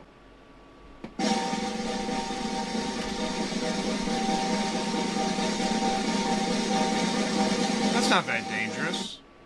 All right, what did I do? I just went to CBT News, okay? Yep. All right. Now, when I go here, it looks to me like we're doing great. Okay. Am I wrong that it looks like we're doing great? From headlines? Interesting, yes. I mean, but you keep going. Look, I don't see any real problems. We're fine. Man, we're great. Resilient, strengthen, advise. Well, listen, trends. I don't, Man, we're doing great, dude. Great. This is awesome. This is awesome, man. Well, maybe Jim does not believe awesome. in using sensational news up front. I listen, it's not a comment on Jim. It's not. This is the automotive industry as I see it. But and what we're gonna do, we're just gonna keep giving more awards. The harder things get, the more awards we're gonna award. Wait a minute, time out. Take it. To be fair, as Todd said earlier, March was a kick-ass month for lots and lots of dealers, right? Today we're only halfway through the month, and that's assuming that your month end actually coincides with the month end, which doesn't always happen. Dealers keep that, May 3rd, May 4th, May 5th, right? To take deals and to dump them in the last month. And dealers still aren't having inventory problems. Now, their inventory might have the used car prices are going up, no question. But that's good for them because that means they're not underwater. Correct, they're not underwater yet. Yeah. I don't have a problem yet, right? And I'll worry about when I do have a problem, which is poor risk mitigation, but that's the way a lot of them think. But right now, your observation is correct because it hasn't hit everybody in the head yet. We're not quite there yet. We don't know what tariffs are going to happen and which ones aren't on a either temporary or permanent basis. And so I don't think you're going to see the chaos that you're asking about until perhaps June or July, right? Because that's when if you're selling your new car inventory and you've run out and now all of a sudden you have to replenish and the new ones have the tariffs added to the MSRP, it's a different story. But I don't think we're quite there yet. It's a good question, but I just don't, I don't see it at the moment. So I'm glad you said that. That was good because we are fair and balanced. You're fair, he's balanced, and I'm crazy. All right. But fraud has been out of control in logistics for a long time, and there's still no headline that says fraud is out of control in logistics. The headlines say we're freedom fighting fraud fighters and we're fighting for fraud free. There are no more negative headlines. We don't have those in automotive. Well, first off, it's not enough, right? There are negative headlines in auto, dude. Like, you can go on LinkedIn, you can go on NADA is really anti-tariff. There's Wall Street Journal, which has gotten a little weird, has written a bunch. Like, but the other thing you have to face that anyone who's writing stuff for these publications is writing things for people to read it. And people don't want to read the same stuff, for one. And two, yeah, look, fraud is on the rise, but is it enough to change people? And I think this, Tom, you are probably perfect for this question, because I could say to you and tell you at my dealership, I have whatever problems, but I don't want compliance because I don't want to change. And I'm sure you feel that you've seen this happen over and over again, where blatantly violating things or blatant problems in the open, but they're waiting to get hit by something. They just, because humans do not like change. And I don't know, we've talked about it, Tom, so. We have, but I call that a case of the yets. I haven't had a problem yet, so I don't have a problem. So why worry about it? Or it's not enough of a problem. Right. And I think that's about, I always tell this, Jay, as a fun story. I think I told you, Tom, like, so a salesman's walking down the road and he's walking by this farmhouse, a big white picket fence, and up on the porch is this farmer, and next to him is this giant hound dog, man, with the big giant head and the slobberiness, and that hound dog is howling. And he's walking by and he's like, hey, mister, like, what's up with your dog? Why is he howling? He's just sitting there. He goes, and that farmer's rocking like this. He goes, he's sitting on a nail. And the sales guy's like, well, why doesn't he get off of it? He goes, it doesn't hurt that bad. And I think it's such a thing in our industry. Listen, we'll complain about the world. That's awesome. But we're not necessarily going to go out. Doesn't hurt that bad. It's the frog in the boiling water, right? Yeah, until it boils over. So I like these roles we've moved into here, because, like, I'm Debbie Downer. I see so many people open to work, and I feel like it's ratcheted up the need to be super happy, sprite, everything is cool. Meanwhile, at home, we got the price of eggs, $20 toilet paper, and we're just holding the wall of sanity. Well, that's Facebook versus LinkedIn, right? Happy people on Facebook and Instagram, right? And then LinkedIn, it's I'm open to work, and I've been looking for a year. And I can't believe I would have ever said. Here's what I can't believe. 10 years ago, I would have never said I prefer Facebook over LinkedIn. But the reality of people on Facebook versus the reality of people on LinkedIn is now starting to drive me crazy. How so, Jay? Because people on LinkedIn are not real people anymore. They're acting like bots. They're acting like freaking bots. There are a lot of bots. It's not real. In fact, I'm so glad to see the plastic people in the containers meme. Like, because you are a plastic person in a container for real now. And it's driving me crazy. It is an interesting time, as I think we just shift. Like, as a society, culture, how we're exposed to the world, how everyone feels they want a voice in the world, right? That we find value in having a voice. I think that everyone wants a voice, and they see other people have a voice, so like, I need to go have my voice, and then you have a lot of people with the same voice. And you know what I mean? And a really weird voice. Yeah. Like, Well, Todd, here's what I want you to do. I want you to set your AI to create like an image of you like on a couch with a bunch of dogs and kitties. And then the caption says something completely non sequitur to that image. sure. That Like, is LinkedIn. yeah, like I'm going to get gas. Yeah, and me on the couch with my dog. Yeah. In fact, So- you're getting gas while on the couch with Yeah. your dogs, and the words say, you know, like you should try Gamma AI. Like that post would make no sense. It's perfect for LinkedIn. Yeah, listen, figuring out the LinkedIn algorithm is very interesting. I spent a lot of time messing with it, and what engagement it likes to me is very interesting. And what do you Like, think that is, Todd? why or what? Or what? What do you think? I can tell you very specifically what works. So, Okay. it likes posts usually about 600 characters is like to 6 to 1200 characters kind of max. Sometimes less is more. It has to be written for a mobile device, so it has to be scannable, quick bites, and it has to have spacing. This I'm giving you framework.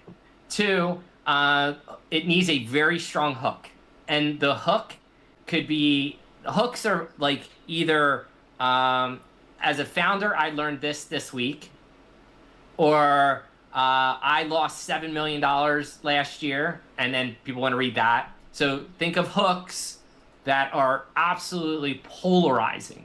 Mm-hmm. LinkedIn likes these. So like short posts, but what then really matters is the engagement. How fast. So what LinkedIn takes your post and serves it to a very small audience. And based on that, if you get a comments and likes very quick, it shows it to more and more and more and more. And this is how posts get to, 10, 20, 50, 100,000 views.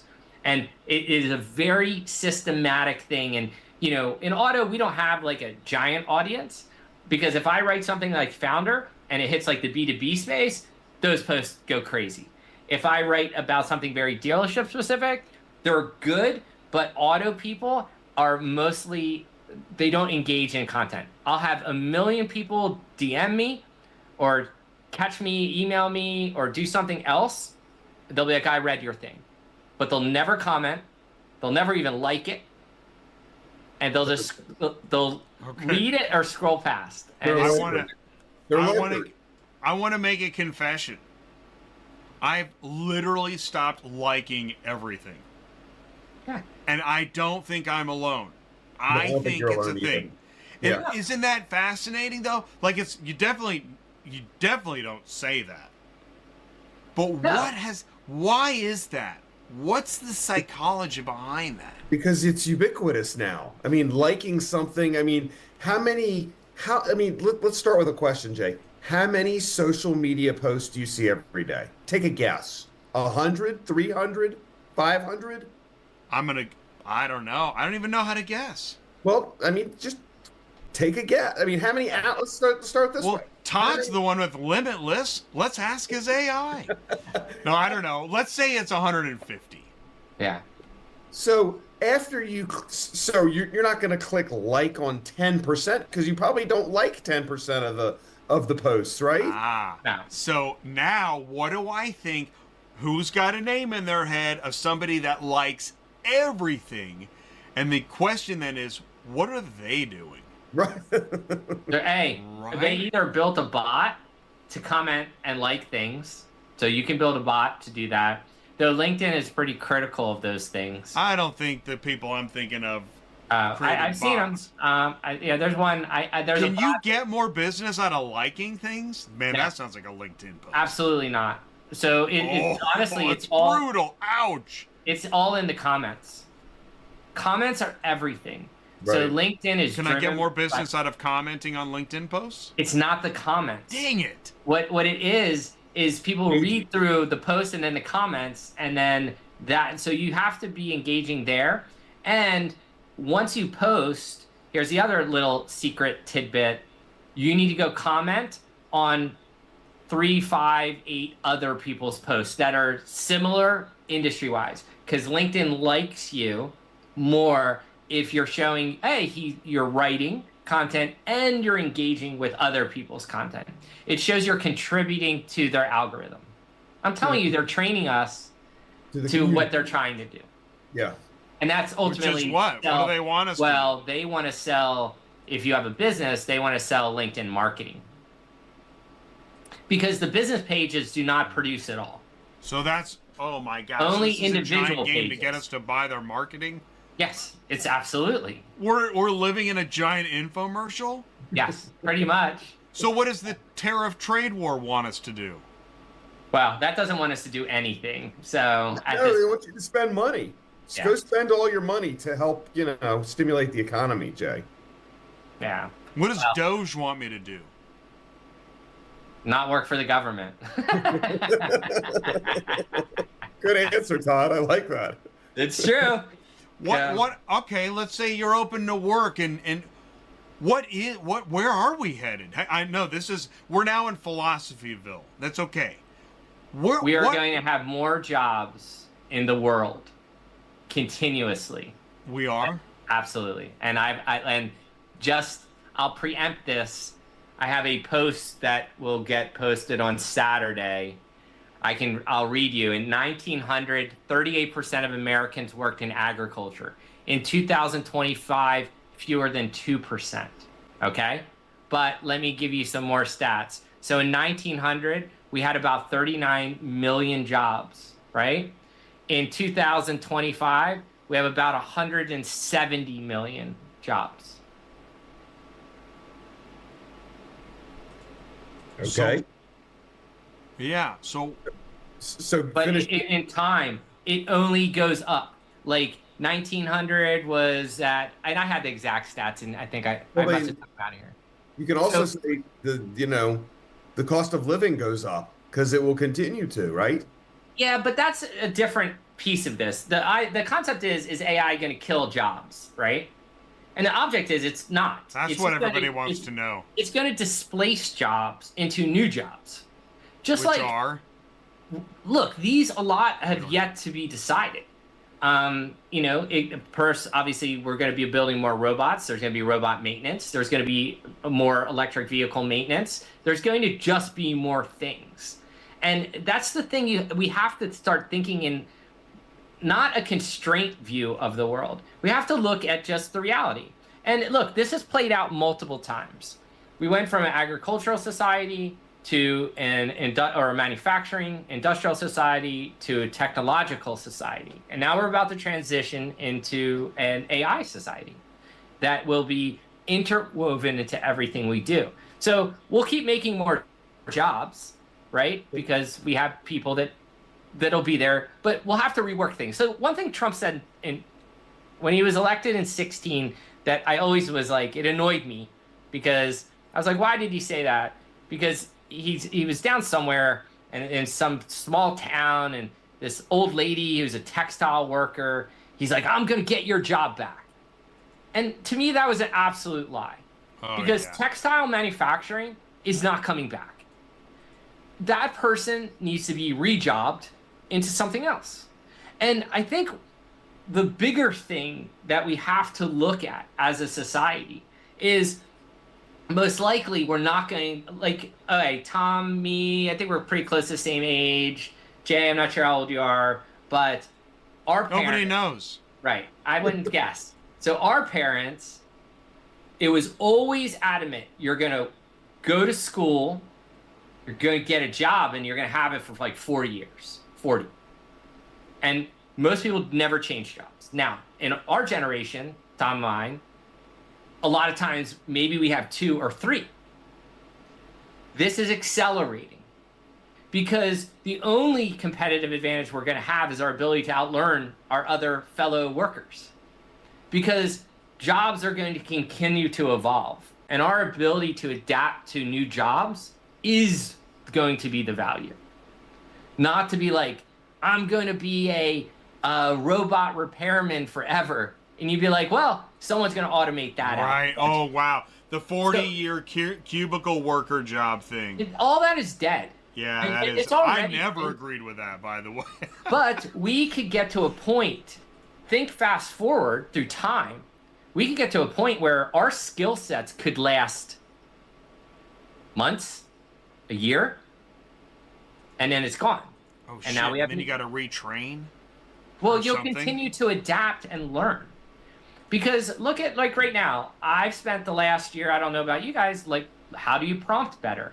How do you ask better questions of the AI? But that has taught me way valuable lessons on all sorts of things. Well, and of how to get what the AI that you knew a year ago, what it's I'm totally learning, different. dude, what ChatGPT can do? Yeah. Oh my God. But you think about it like, oh, consultant, you want me to build you a strategy? I'll build it in 10 minutes. Using the best Gartner Accenture frameworks. Just load up the frameworks. Hey, build me a plan for X. Like, you don't need... So, and the thing is, we're moving away from what I just call knowledge. Knowledge is going to zero in value. But what is going to be extremely valuable is specialized knowledge.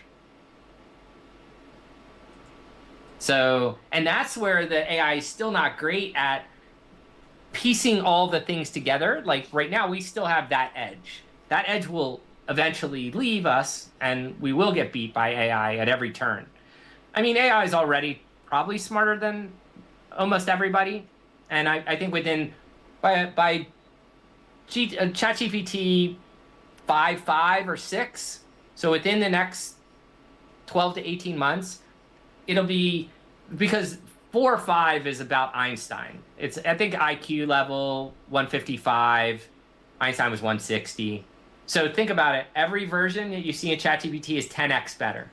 So you're going to have a 10x better, so something with 1,000 IQ. I will say this. The last time I used ChatGPT, which I think was today, what it was able to do as fast as it was... Here, let me show you. I'll just say, well, I'm not going to... 50 ways to sue the dealer. Okay? That reminds me of a song, doesn't it? Right? Yeah. Right? Your lover. Okay. Yeah.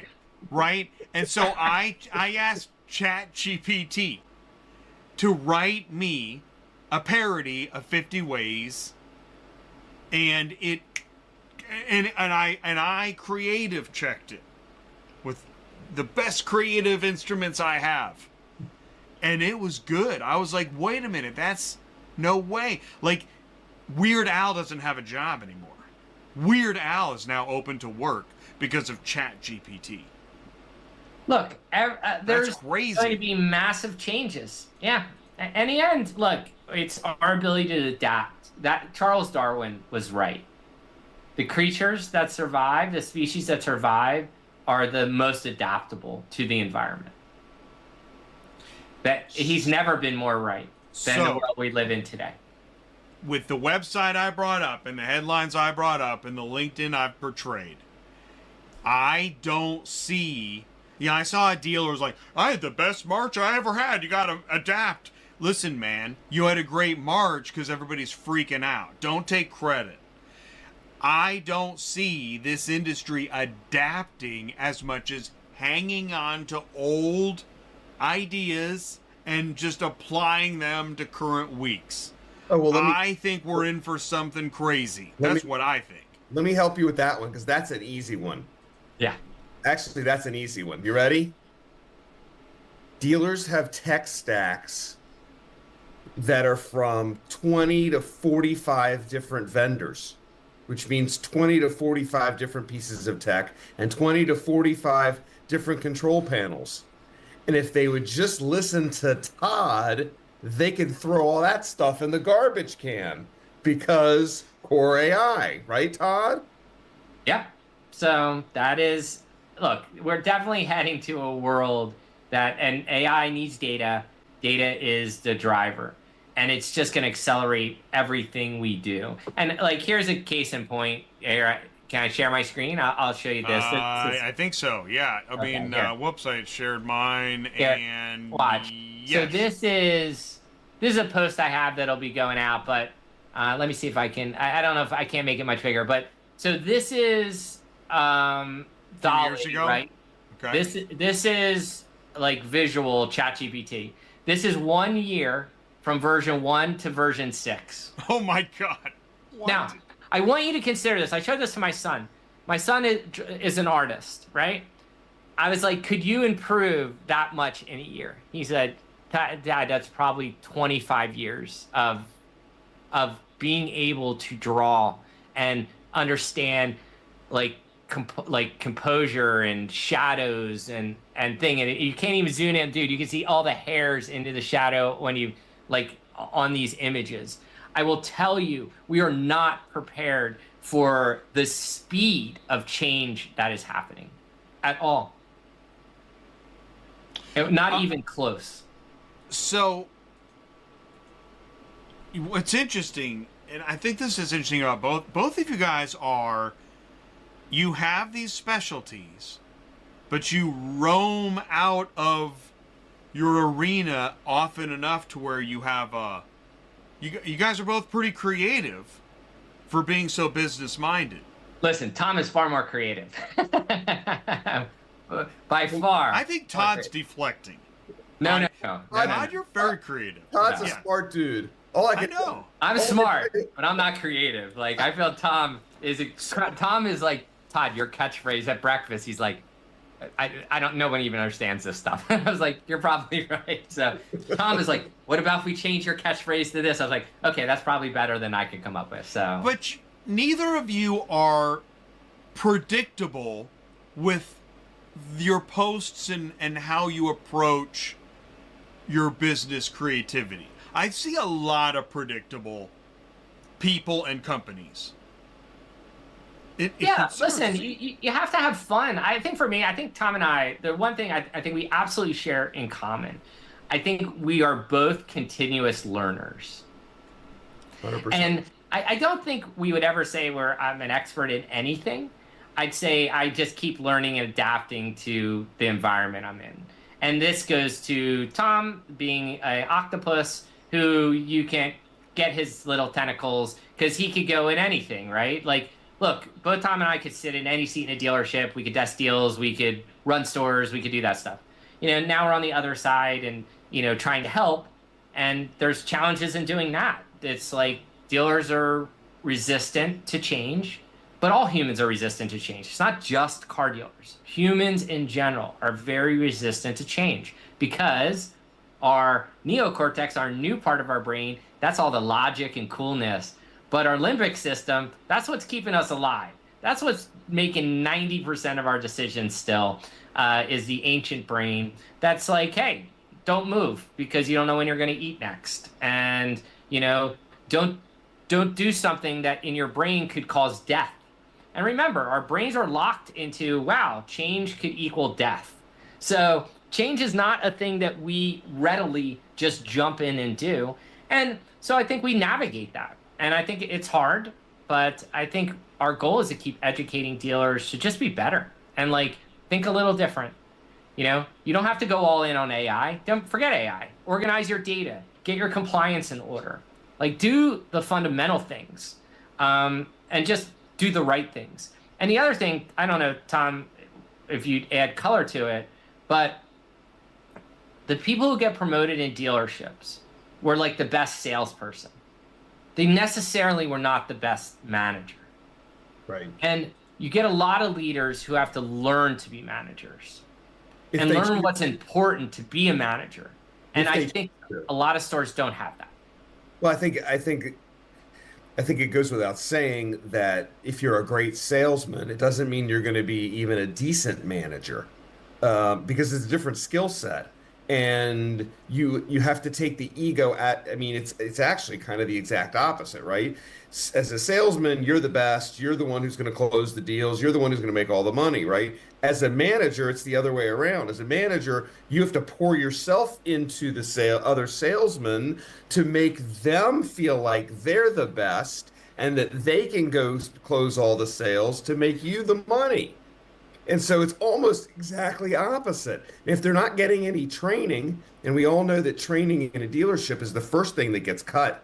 If there's an expense problem, it's the training goes out the window, or there's no training, or it's training like I got trained, which is watch this guy sell for a day and then go, you're on the floor. That was, Yep. My guy was Jerry Corlew. You're going to track this dude. And I was like, what? He goes, follow this drunk alcoholic around for a couple days, and he's going to teach you the business. I was like, okay. I had the same drug alcoholic, Todd. He had a different name. So, Yeah. it's funny you said it, because the leadership topic in automotive is also driving me crazy.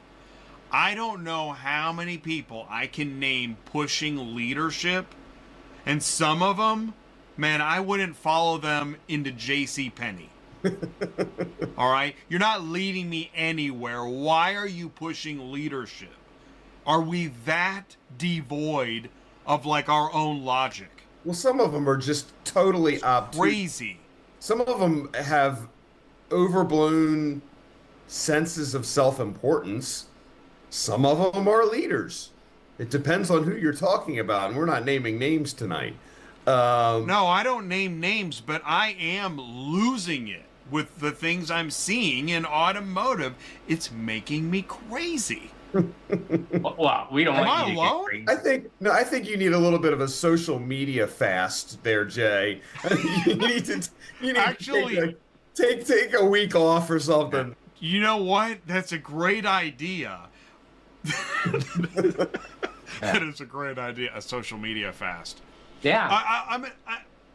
Todd. No, You're gonna say I something. just All right. listen. I can definitely say, first off, reading all this stuff, you have the ability to keep scrolling, right? And in the Which end, we're all doing. We're all scrolling. In the end, look, there's a lot of cannon fodder. There is some good nuggets in there, or little bits. I said I find a lot of them in comments. Not That's why much. I do like. I've grown to like commenting on other people's stuff, because in the comments you get more candid discussion. I agree with you. Yes. That I But- like. 3 out of 4 posts, I'm like, no way. That's stupid. Well, listen, you get a lot of dealer guys just like posting a record month, big month, and I get it. Like, they're, as a business manager, you're trying to also recruit people, so people want to work at great stores. So they're out there tooting their horn to attract others, right? I definitely believe that's probably part of it. Two, I think everyone wants to make in our business. Our business is very ego driven. I'll admit that. Like Tom, I would absolutely say that, and I feel like people want to be seen, and that's it.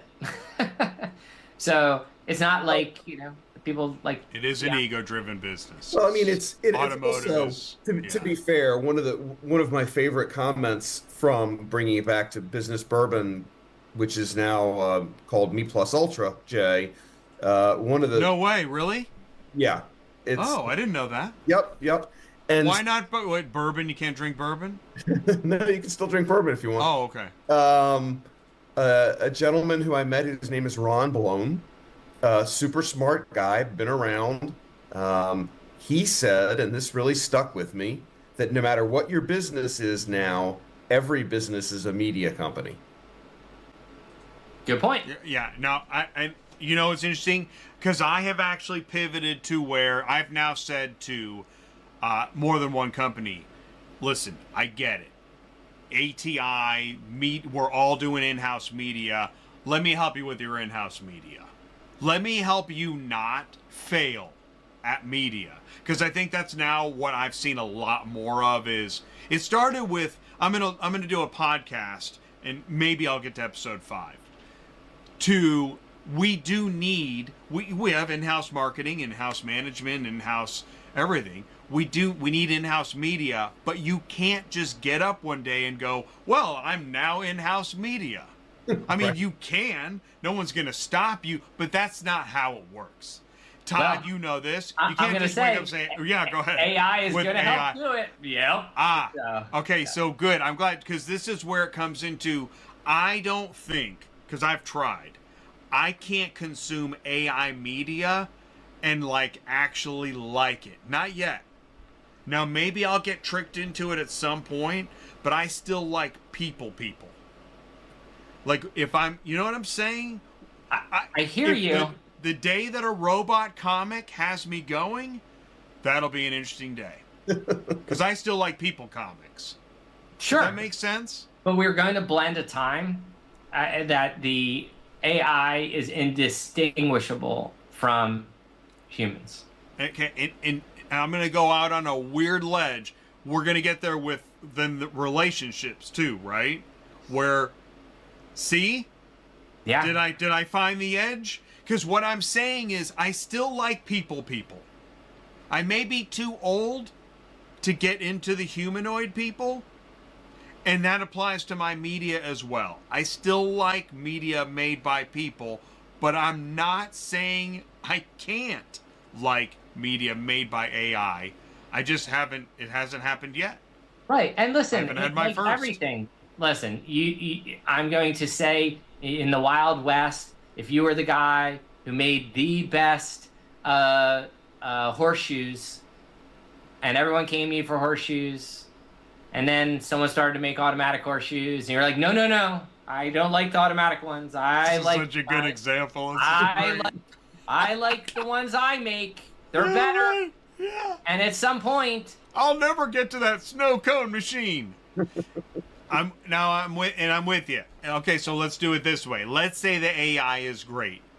You know this from, I think this is what you're talking about in jobs of the future, is you still have a person at some point in the management of it, in the there'll be a lot of things. Making it, yeah. There'll be The tweaking. prompting? Prompting will kind of... The AI will prompt its prompt? I think even prompting has a limited value, believe it or not. Like, right? I think we have a period of time. I think these things are going to evolve to a point pretty quickly. You'll just talk to it. So think about having a companion with you that you just could converse naturally with. And listen, it knows everything. It doesn't forget. It will understand all the context of you.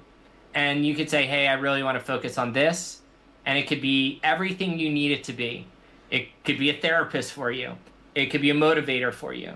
It could help you align to do things. And I will give you, like, I put a post out, I don't know, last week. And my comment was, or my post was, tell me what you're using ChatGPT for, but not business. Like, because everyone's going to say, oh, I write emails, I write things. And I already know all that because I do that. I was like, I'm more interested in what other things people do.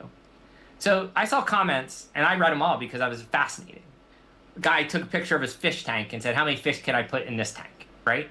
Like, I wouldn't even think of doing that. One guy took a picture of his yard, and it built, like, a landscape plan. Another person built a workout plan.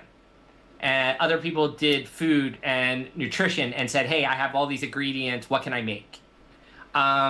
I did, like at 53, I uploaded my blood work because I have my own GPT. I uploaded my blood work and I said, analyze this as a doctor.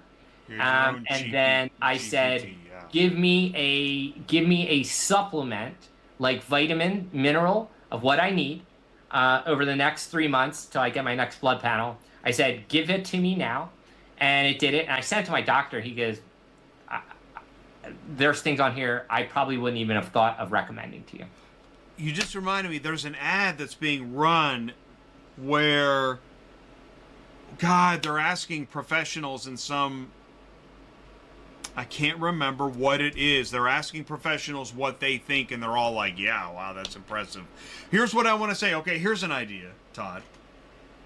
Is there an AI today that a manager at an automotive business could prompt and say, build me an in-house podcast with media and ads, and it's all AI driven? That's an actual serious question. And if it doesn't exist today, how soon could that exist? Because that right there, seriously, with the new podcasts I'm seeing being made, they're so bad, this AI will crush it for so many businesses in automotive that are faced with so many new bad ideas. Okay. I'm being kind of a dick, but I'm not wrong about this. There are some horrible ideas still happening. They need AI. Yeah, well, listen, do they need AI or just better, thinking about content. They're not going to get better people. We don't have that. We need AI. Yeah. So with AI, yes. I mean, at a point, absolutely. Like, is it here today? Not really. You could go on ChatGPT and ask it to structure, build me a workshop or build me a podcast. And this is my expertise. Again, it's all about your prompt, and the quality of your prompt determines the output. So if you have a bad prompt, you get bad outputs. So is it ChatGPT though, or is it Dolly, or is it Grok? No. This is Look, you're going to use ChatGPT or Claude. So you're going to use one of those two. Grok is good for some stuff. DeepSeek's good for other stuff. Gemini is good for stuff. But for this particular use case, it's probably GPT 3.5. Well, first, I would actually probably start at Perplexity. And I would do deep research. And I would say, research all the top podcasts. Give me a structural understanding of their setup. And forget equipment, right? Let's just talk of the channel, what it talks about, what are the top podcasts. And I'd ask a bunch of detailed questions. I'd have Perplexity do all that research for me. I would take that research and I would copy it and I would put it into a GPT or Claude. And I'd say, now analyze this and now put it under my topic of what I want. Okay. I'm over here Googling and searching Claude, Perplexity. Todd, yeah, I got an offer for you. Okay. All right. And I could tell you how I use Perplexity.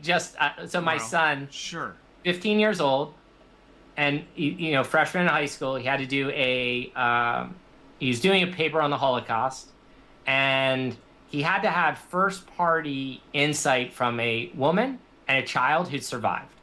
So they have their structured research that Kline Preps gives them to research. And I watched him research for an hour, and I'm just biting my nails because he's doing the traditional process of education that has existed since Tom and I went to school, which is almost go to the library, go to the Dewey Decimal System. It's like telling the kids to read Shakespeare. And I'm watching Have you heard this? They're still teaching Shakespeare in school. What? Yeah, and I'm watching it like this, and I'm like, oh my gosh. And I'm like, this is driving me crazy. So my wife was sick at the time, so I was like, I had to take my son to eat. So I'm like, hey, can you take a break? He goes, yeah, I need a break. I've been at it for an hour. I was like, okay. I was like, how much you get done? He goes, not a lot. We walk over to the sushi place. I open up Perplexity. I was like, what were you trying to ask? I type it in Perplexity. Within 45 seconds, he had all the research he needed with cited research. Copied it, put it in a text for him. He was able to go back and bust it out. And what I'm saying is we have to re-prepare ourselves and think differently and use these tools to empower us. Not that they're limiters or, I'm not going to use this. These tools are going to change everything about how we interact with the world. So, Todd, I have a question for our viewers, which is, how do you know which AI to use? For novices like Jay and I, how do we get That's enough? Totally part of my question. Yeah. How do we get enough? Perplexity, enough Claude, Deep Grok, what? Okay. So look, I would live with 3 for now, just to get started. Perplexity for deep research. Okay. Because it'll go out and it can take, if you prompt it right, it can take 20 minutes, it can take hours. And it goes and does all the research for you. So think about hiring an amazing research assistant. Go do all this stuff for me. And I'm like, go. And while that's going, I'm using ChatGPT to say, okay, let's build a prompt format. Ask me the questions you need. I would go in ChatGPT and let's lean in on Jay's podcast. I would say, what questions do you need me to answer first to help me build the best podcast for X? And now it's going to give me the questions. Right. Now I'm going to rip through those. ChatGPT, I'm still with you. Yes. Yep. I'm going to rip through those questions, and then I'm going to give it back and say, okay, now that you have this, is it enough? Or has this spawned other questions? which is Right. like a multi-prompt process. Now, by this time, hopefully my Perplexity is done running. And now I have this framework, and I say, okay, cool, now I have the framework, you have all the information you need. Now, I have all this research I want to dump into the same conversation, and now use all this research that I've now completed. And you could use ChatGPT, or you could go to Claude. Claude seems to be better at writing some things, I think. So most likely I would just put it over in Claude and have Claude write it all. So Great to know. I want to say this. All right, so here's what I want to do. If you'll allow me to book you for a live show on a Tuesday night in June. I've already done a few other shows where I talked AI. You were on one of them. I want to do a show in June on a Tuesday night, and we're going to try to create a new automotive AI media. Well, using AI. So yeah, and in fact, we're going to do the best we can. I will make it even better. We'll not only do that, we'll load it up into Lovable or Bolt.new or Manus, and we'll build a website. Right, I've heard of Bolt. Yes. So what we're gonna do, what's gonna happen is me and Tom are gonna get more up to speed on some of these AI that you're talking about. Plus, we're gonna actually build a better automotive media than some of the crapola that's currently. I'm tired of it. It's junk. Yeah, so look, you need two things. Yeah. I would say what you consider junk. I would list that out. Ooh, and I that'll would be say, easy. I've already got a list going. Yeah, well, no, Okay. I'd say go So, analyze list junk. analyze these things. Yep. And see if there's any value or not, and because say I don't really like these. Now, also There'll be some value. Also highlight the ones you like. Yeah. And say, hey, I really like Yeah, these. I actually like some. I actually, I Right, which confess. as look, you're always gonna have Not things. many. Right. I And like look, some. in there, there's a balance. So I have Perplexity go research both, and then come back. And look, in the end, I think what you do is find balance. And me, it's like harmony of the data, right? So the data is going to do all the research for me. I'm going to build the prompts to make some intelligence happen. And now I'm going to level that in to build something. So like I was goofing around. Here, I think I still have it open. Let me see. And I'm looking at dates in June. Tuesday night in June. Who's got a constraint? I'm sure Tom, Yeah. I want you there because yeah, like we'll make it we're a happen. group. Yeah, Tom, Yeah. you have to be there. we'll do this offline, Jay. Yeah. Yeah. Yeah. Okay. So here is super fun. So today I got inspired by an idea, right? Okay. And I built a prompt. Here is my prompt design. And what this is I said, I want to make a system. I want to build like the brain for the dealership. So I'm going to have a text go to all employees every day, and it'll be a different text. And it'll say, how was your day? Good or bad? What went right? What went wrong? And it'll analyze all the feedback from all your employees in real time. So I said, okay, so I gave the prompt of what I wanted it to do, and it literally built it within inside a minute. Wow. So if you notice, it's like, who by department, sales, service, parts, BDC, who completed it of 105 of the 130. And this is just an example to show, like I could show this now to developers. Live responses, what was the sentiment of the people? Were they happy, not happy? What are we trending on certain things? What issues are popping up organizationally? We're having customer service challenges. We're having sales target challenges. What are people talking about organizationally? And then I could say, like, well, I'm matching this to the data, seeing service lane efficiency is a problem, or it seems to be a growing concern. And then we can follow any of the individual people's comments of what happened.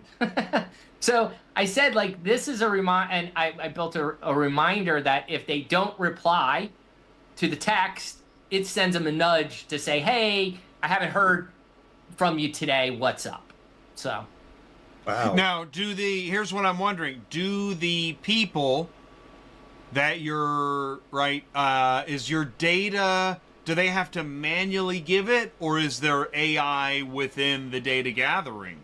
Like, yeah, your so Limitless, basically right? it's gonna text you a question. Okay. Like, how was your day? And you'll say, dude, it was good, bad, whatever it was, right? I had a problem. How many leads did you close today? Or how was your sales pipeline? Or whatever. Can they say it, or do they have to type Yeah, it? Do either you know? or. It doesn't matter. Okay. You can Oh, type cool. it or You can say it. it. Cool. Grabs the data, because it's going to convert to text anyway. Yeah. Now, all that goes on a sentiment engine, analyzes it, and kicks it back. Saying it's faster. I like the saying. You're right. So we thought about a voice. We thought it'd be cool if the dealer owner's voice called all the employees every day as like a check-in. But then we said, okay, that's like phase 2. Yeah. Phase 1 was just, we already have the text piece built. So for us, it's just data capture on the dealer's brain. Oh my. That it now will start understanding what's going on organizationally. So let me just jump in. So Todd, after you've developed this, I'd like you to contact Samuel Jackson to do the voiceover. Oh yeah. So every That's a great text message idea. from Yeah. Samuel Jackson. How Yeah, are like, your who do you sales want? today? Yeah, Yeah. that's awesome, man. Yeah. Who do you want? Like, Eddie Murphy.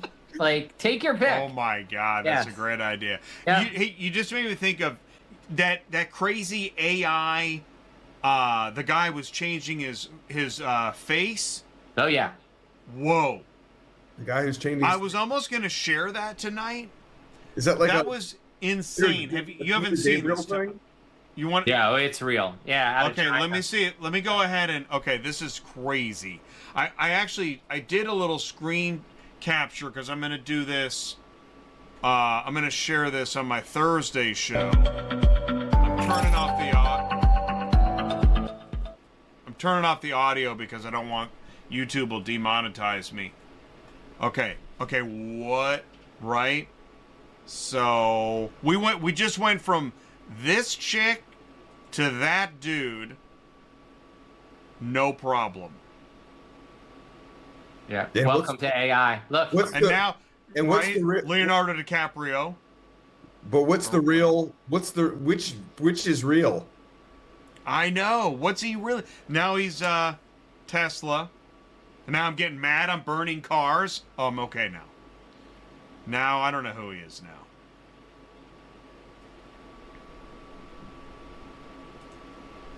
Yeah. There's Elon. Yeah, It's crazy how you can look. This is allowing what's called all these like. And he fake, touches his face, right? So it's yeah, like fake lovers or like whatever they call it, that thing that's going on where people in Africa are posing as, baiting people in the US to send money, do all stuff. Right. There was some lady who sent she thought she was talking with Brad Pitt and sent him like $900K over the course of 6 months for surgeries. oh my gosh, it's and we're okay. This is happening, but we're still buying into leadership. Oh my God, we're in trouble. Yeah. This when it goes from this chick to that dude, that is a mind-blowing moment. Wow. That is wow. Think about that. You could get catfished really fast today.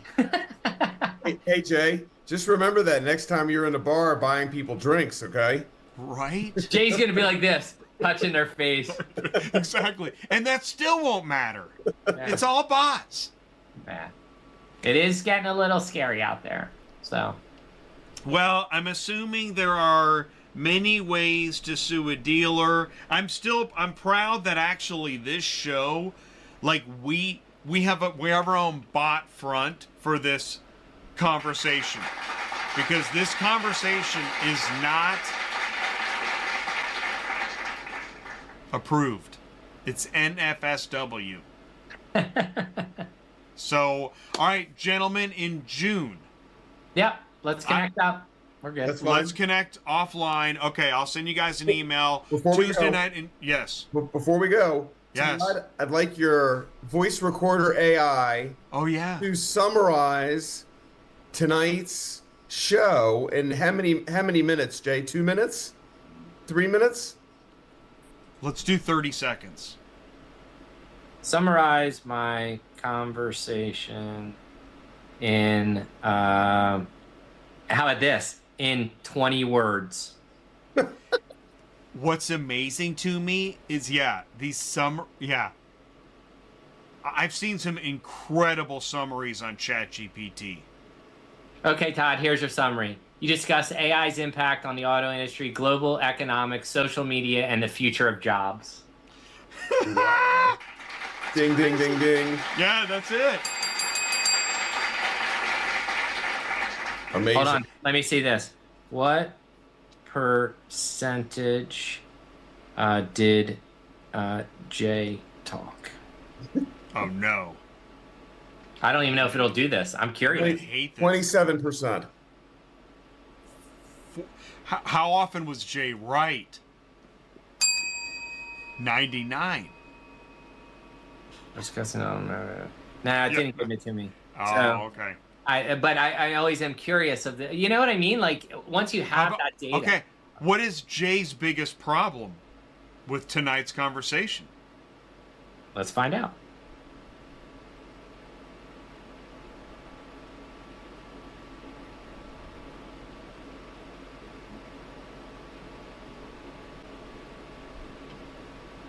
Let's see.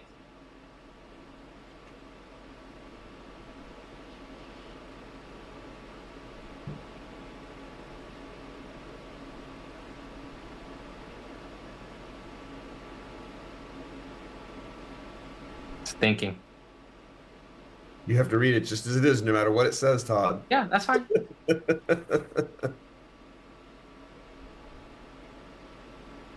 Jay's biggest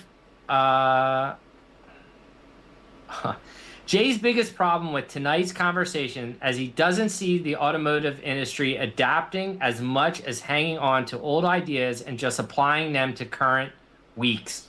He thinks we're in for something crazy.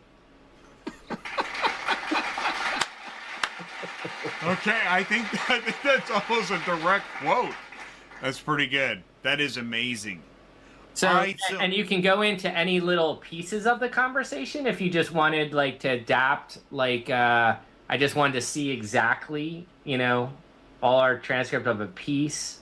Like, dude, you can go into any of your stuff and rip it down. So, it's actually pretty cool. All right, so our goal, so this is the homework. Our goal in 2 months is to actually create some kind of useful automotive media using AI. Okay. That's our goal. You can totally do that. Yeah. Okay. Whether it's LinkedIn, it doesn't matter the format. What matters is that we're actually producing a channel better than the average creation today. Okay. That's our goal. I like the goal. And then I can get on a boat and I can just go ski. Right, there you go. That's the goal. Jay's retirement party. There it is. Ooh, I'm interested now. This is great. So, Todd, I know you're the guy to do it. And Tom, you're there for... What's your role in all this, Tom? he's the legal oversight. Legal oversight. He's going to make sure we don't run amok. That's actually... That's and- necessary, isn't Yep. it? Yeah, think about it. For all dealers, Yeah. think about right now, they're signing contracts with AI companies and giving up the true value, and that's the value of their data, to be used to train other people's models. This is going to be, if dealers don't think about it correctly, this is going to be the greatest theft of PII in history. Okay, how do you protect your... And I did read, actually, on AI Marketing Institute, that ChatGPT will now remember everything prompted, whether you saved it or not. It can. You have a choice. Can? Yes, Okay. it can. And then you can go in and delete things. But it'll still be saved in yeah, but ChatGPT. this is a deeper thing where dealers are signing vendor contracts without monetization rights to training data or the value that could be gained from it. Think How would about you this. set that up? Listen, it's going to have to change. This is what I'm talking about next month when Tom. We're going to be at the National Dealer Attorneys Conference. Ooh. National Association of Dealer Council. Yes. So we'll be at that, and I'm speaking, and it's super interesting to me because the frameworks of contracts today have to be altered to account for AI, and they're not, and that's going to be a huge topic. So that's what we're going to talk about then. But very interesting. Like, I even thought today, is it crazy to feel that dealers could actually start making money on their own data? I don't think it's crazy at all. I think it's just like everything else. It has to be quantified and harnessed. I had a conversation. So this is very interesting. So today one of the banks, they have to wait so the dealer will sell a car and they wait 4 to 8 weeks for it to show up in DMV as registered, titled. And then that's when the bank knows, okay, this is done like contracted. So they would pay the dealer if the dealer would let them know right away, yeah, we just sold this car and contracted it and had an API that could send it to the bank. Bank would probably pay $20 a record. So if you think about that, if you sell 100 cars, that's $2,000 a month, right? But if you think about that's one thing. What happens if you monetize your data and you could make, way more money? What happens if a dealer could pick up an extra $10,000 or $20,000 a month in data income, just monetizing his own data, where right now he's giving it away? Did you guys put something in the brownies? Because I'm no longer thinking rationally. But think about it.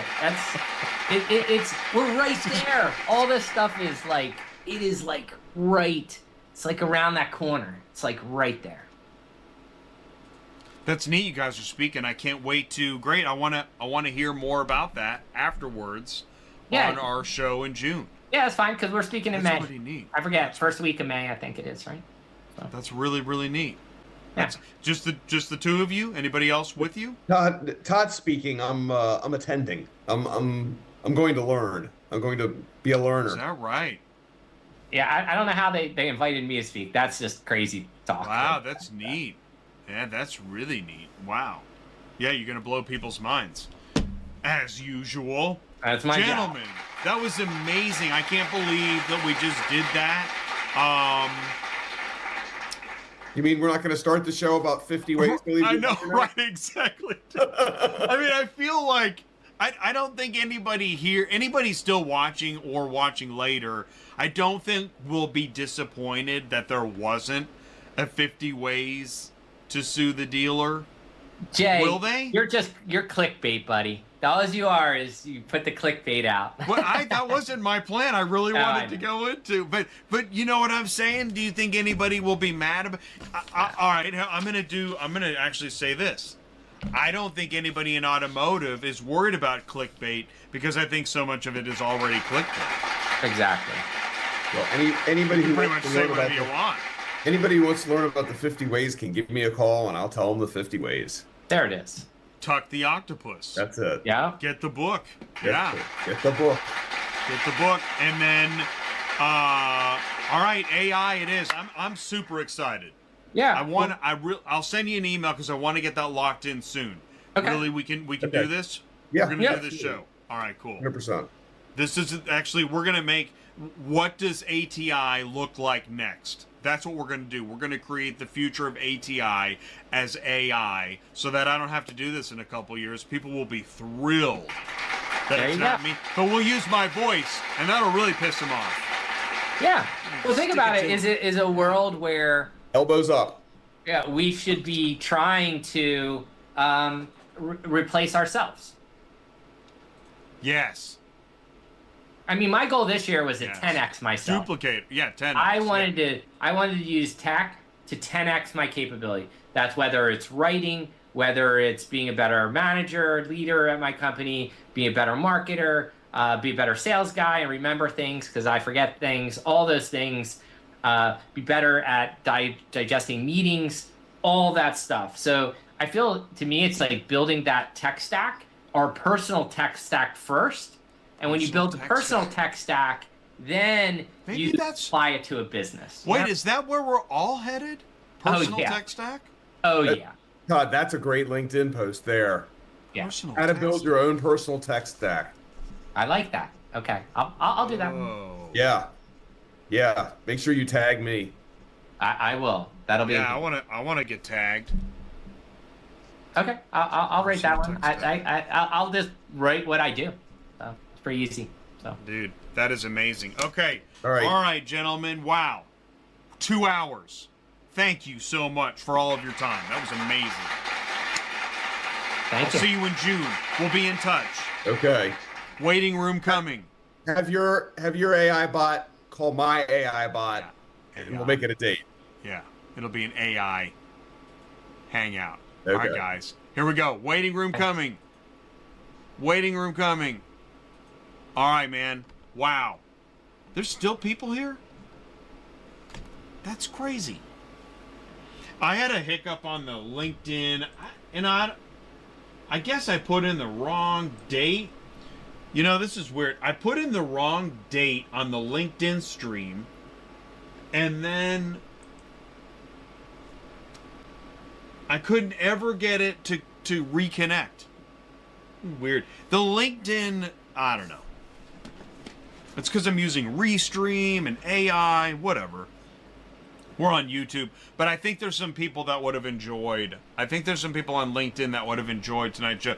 And as I say that, I don't know.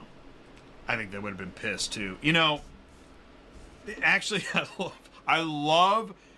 Not only did I think that tonight's conversation was really good, but I love that we're coming up with a plan to replace me in the future. That way, ATI can go on, and I don't need to bang my head against the wall anymore. I know there's a lot of people that are tired of me doing this show, and I'm kind of tired of it, and the automotive industry is just, oh my God. I can't believe what I see the automotive industry pretending this business to be. I can't believe it.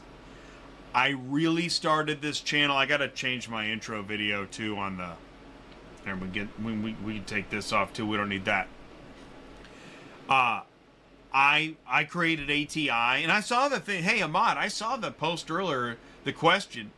Hey, I'm a dispatcher thinking about starting car hauling. Can you guide me? Dude, Ahmad, my goal in creating this channel was to actually help educate different verticals on how to work together. Nobody wants that. Automotive does not have any interest in verticals working. If they talk about it, it is to sell something. People don't care. They don't care. They don't. So, in order to maintain my sanity, if I can get AI to 10x and build my personal tech stack and continue with this channel, that's a win-win. That's a win-win. So I'm going to work on that, actually.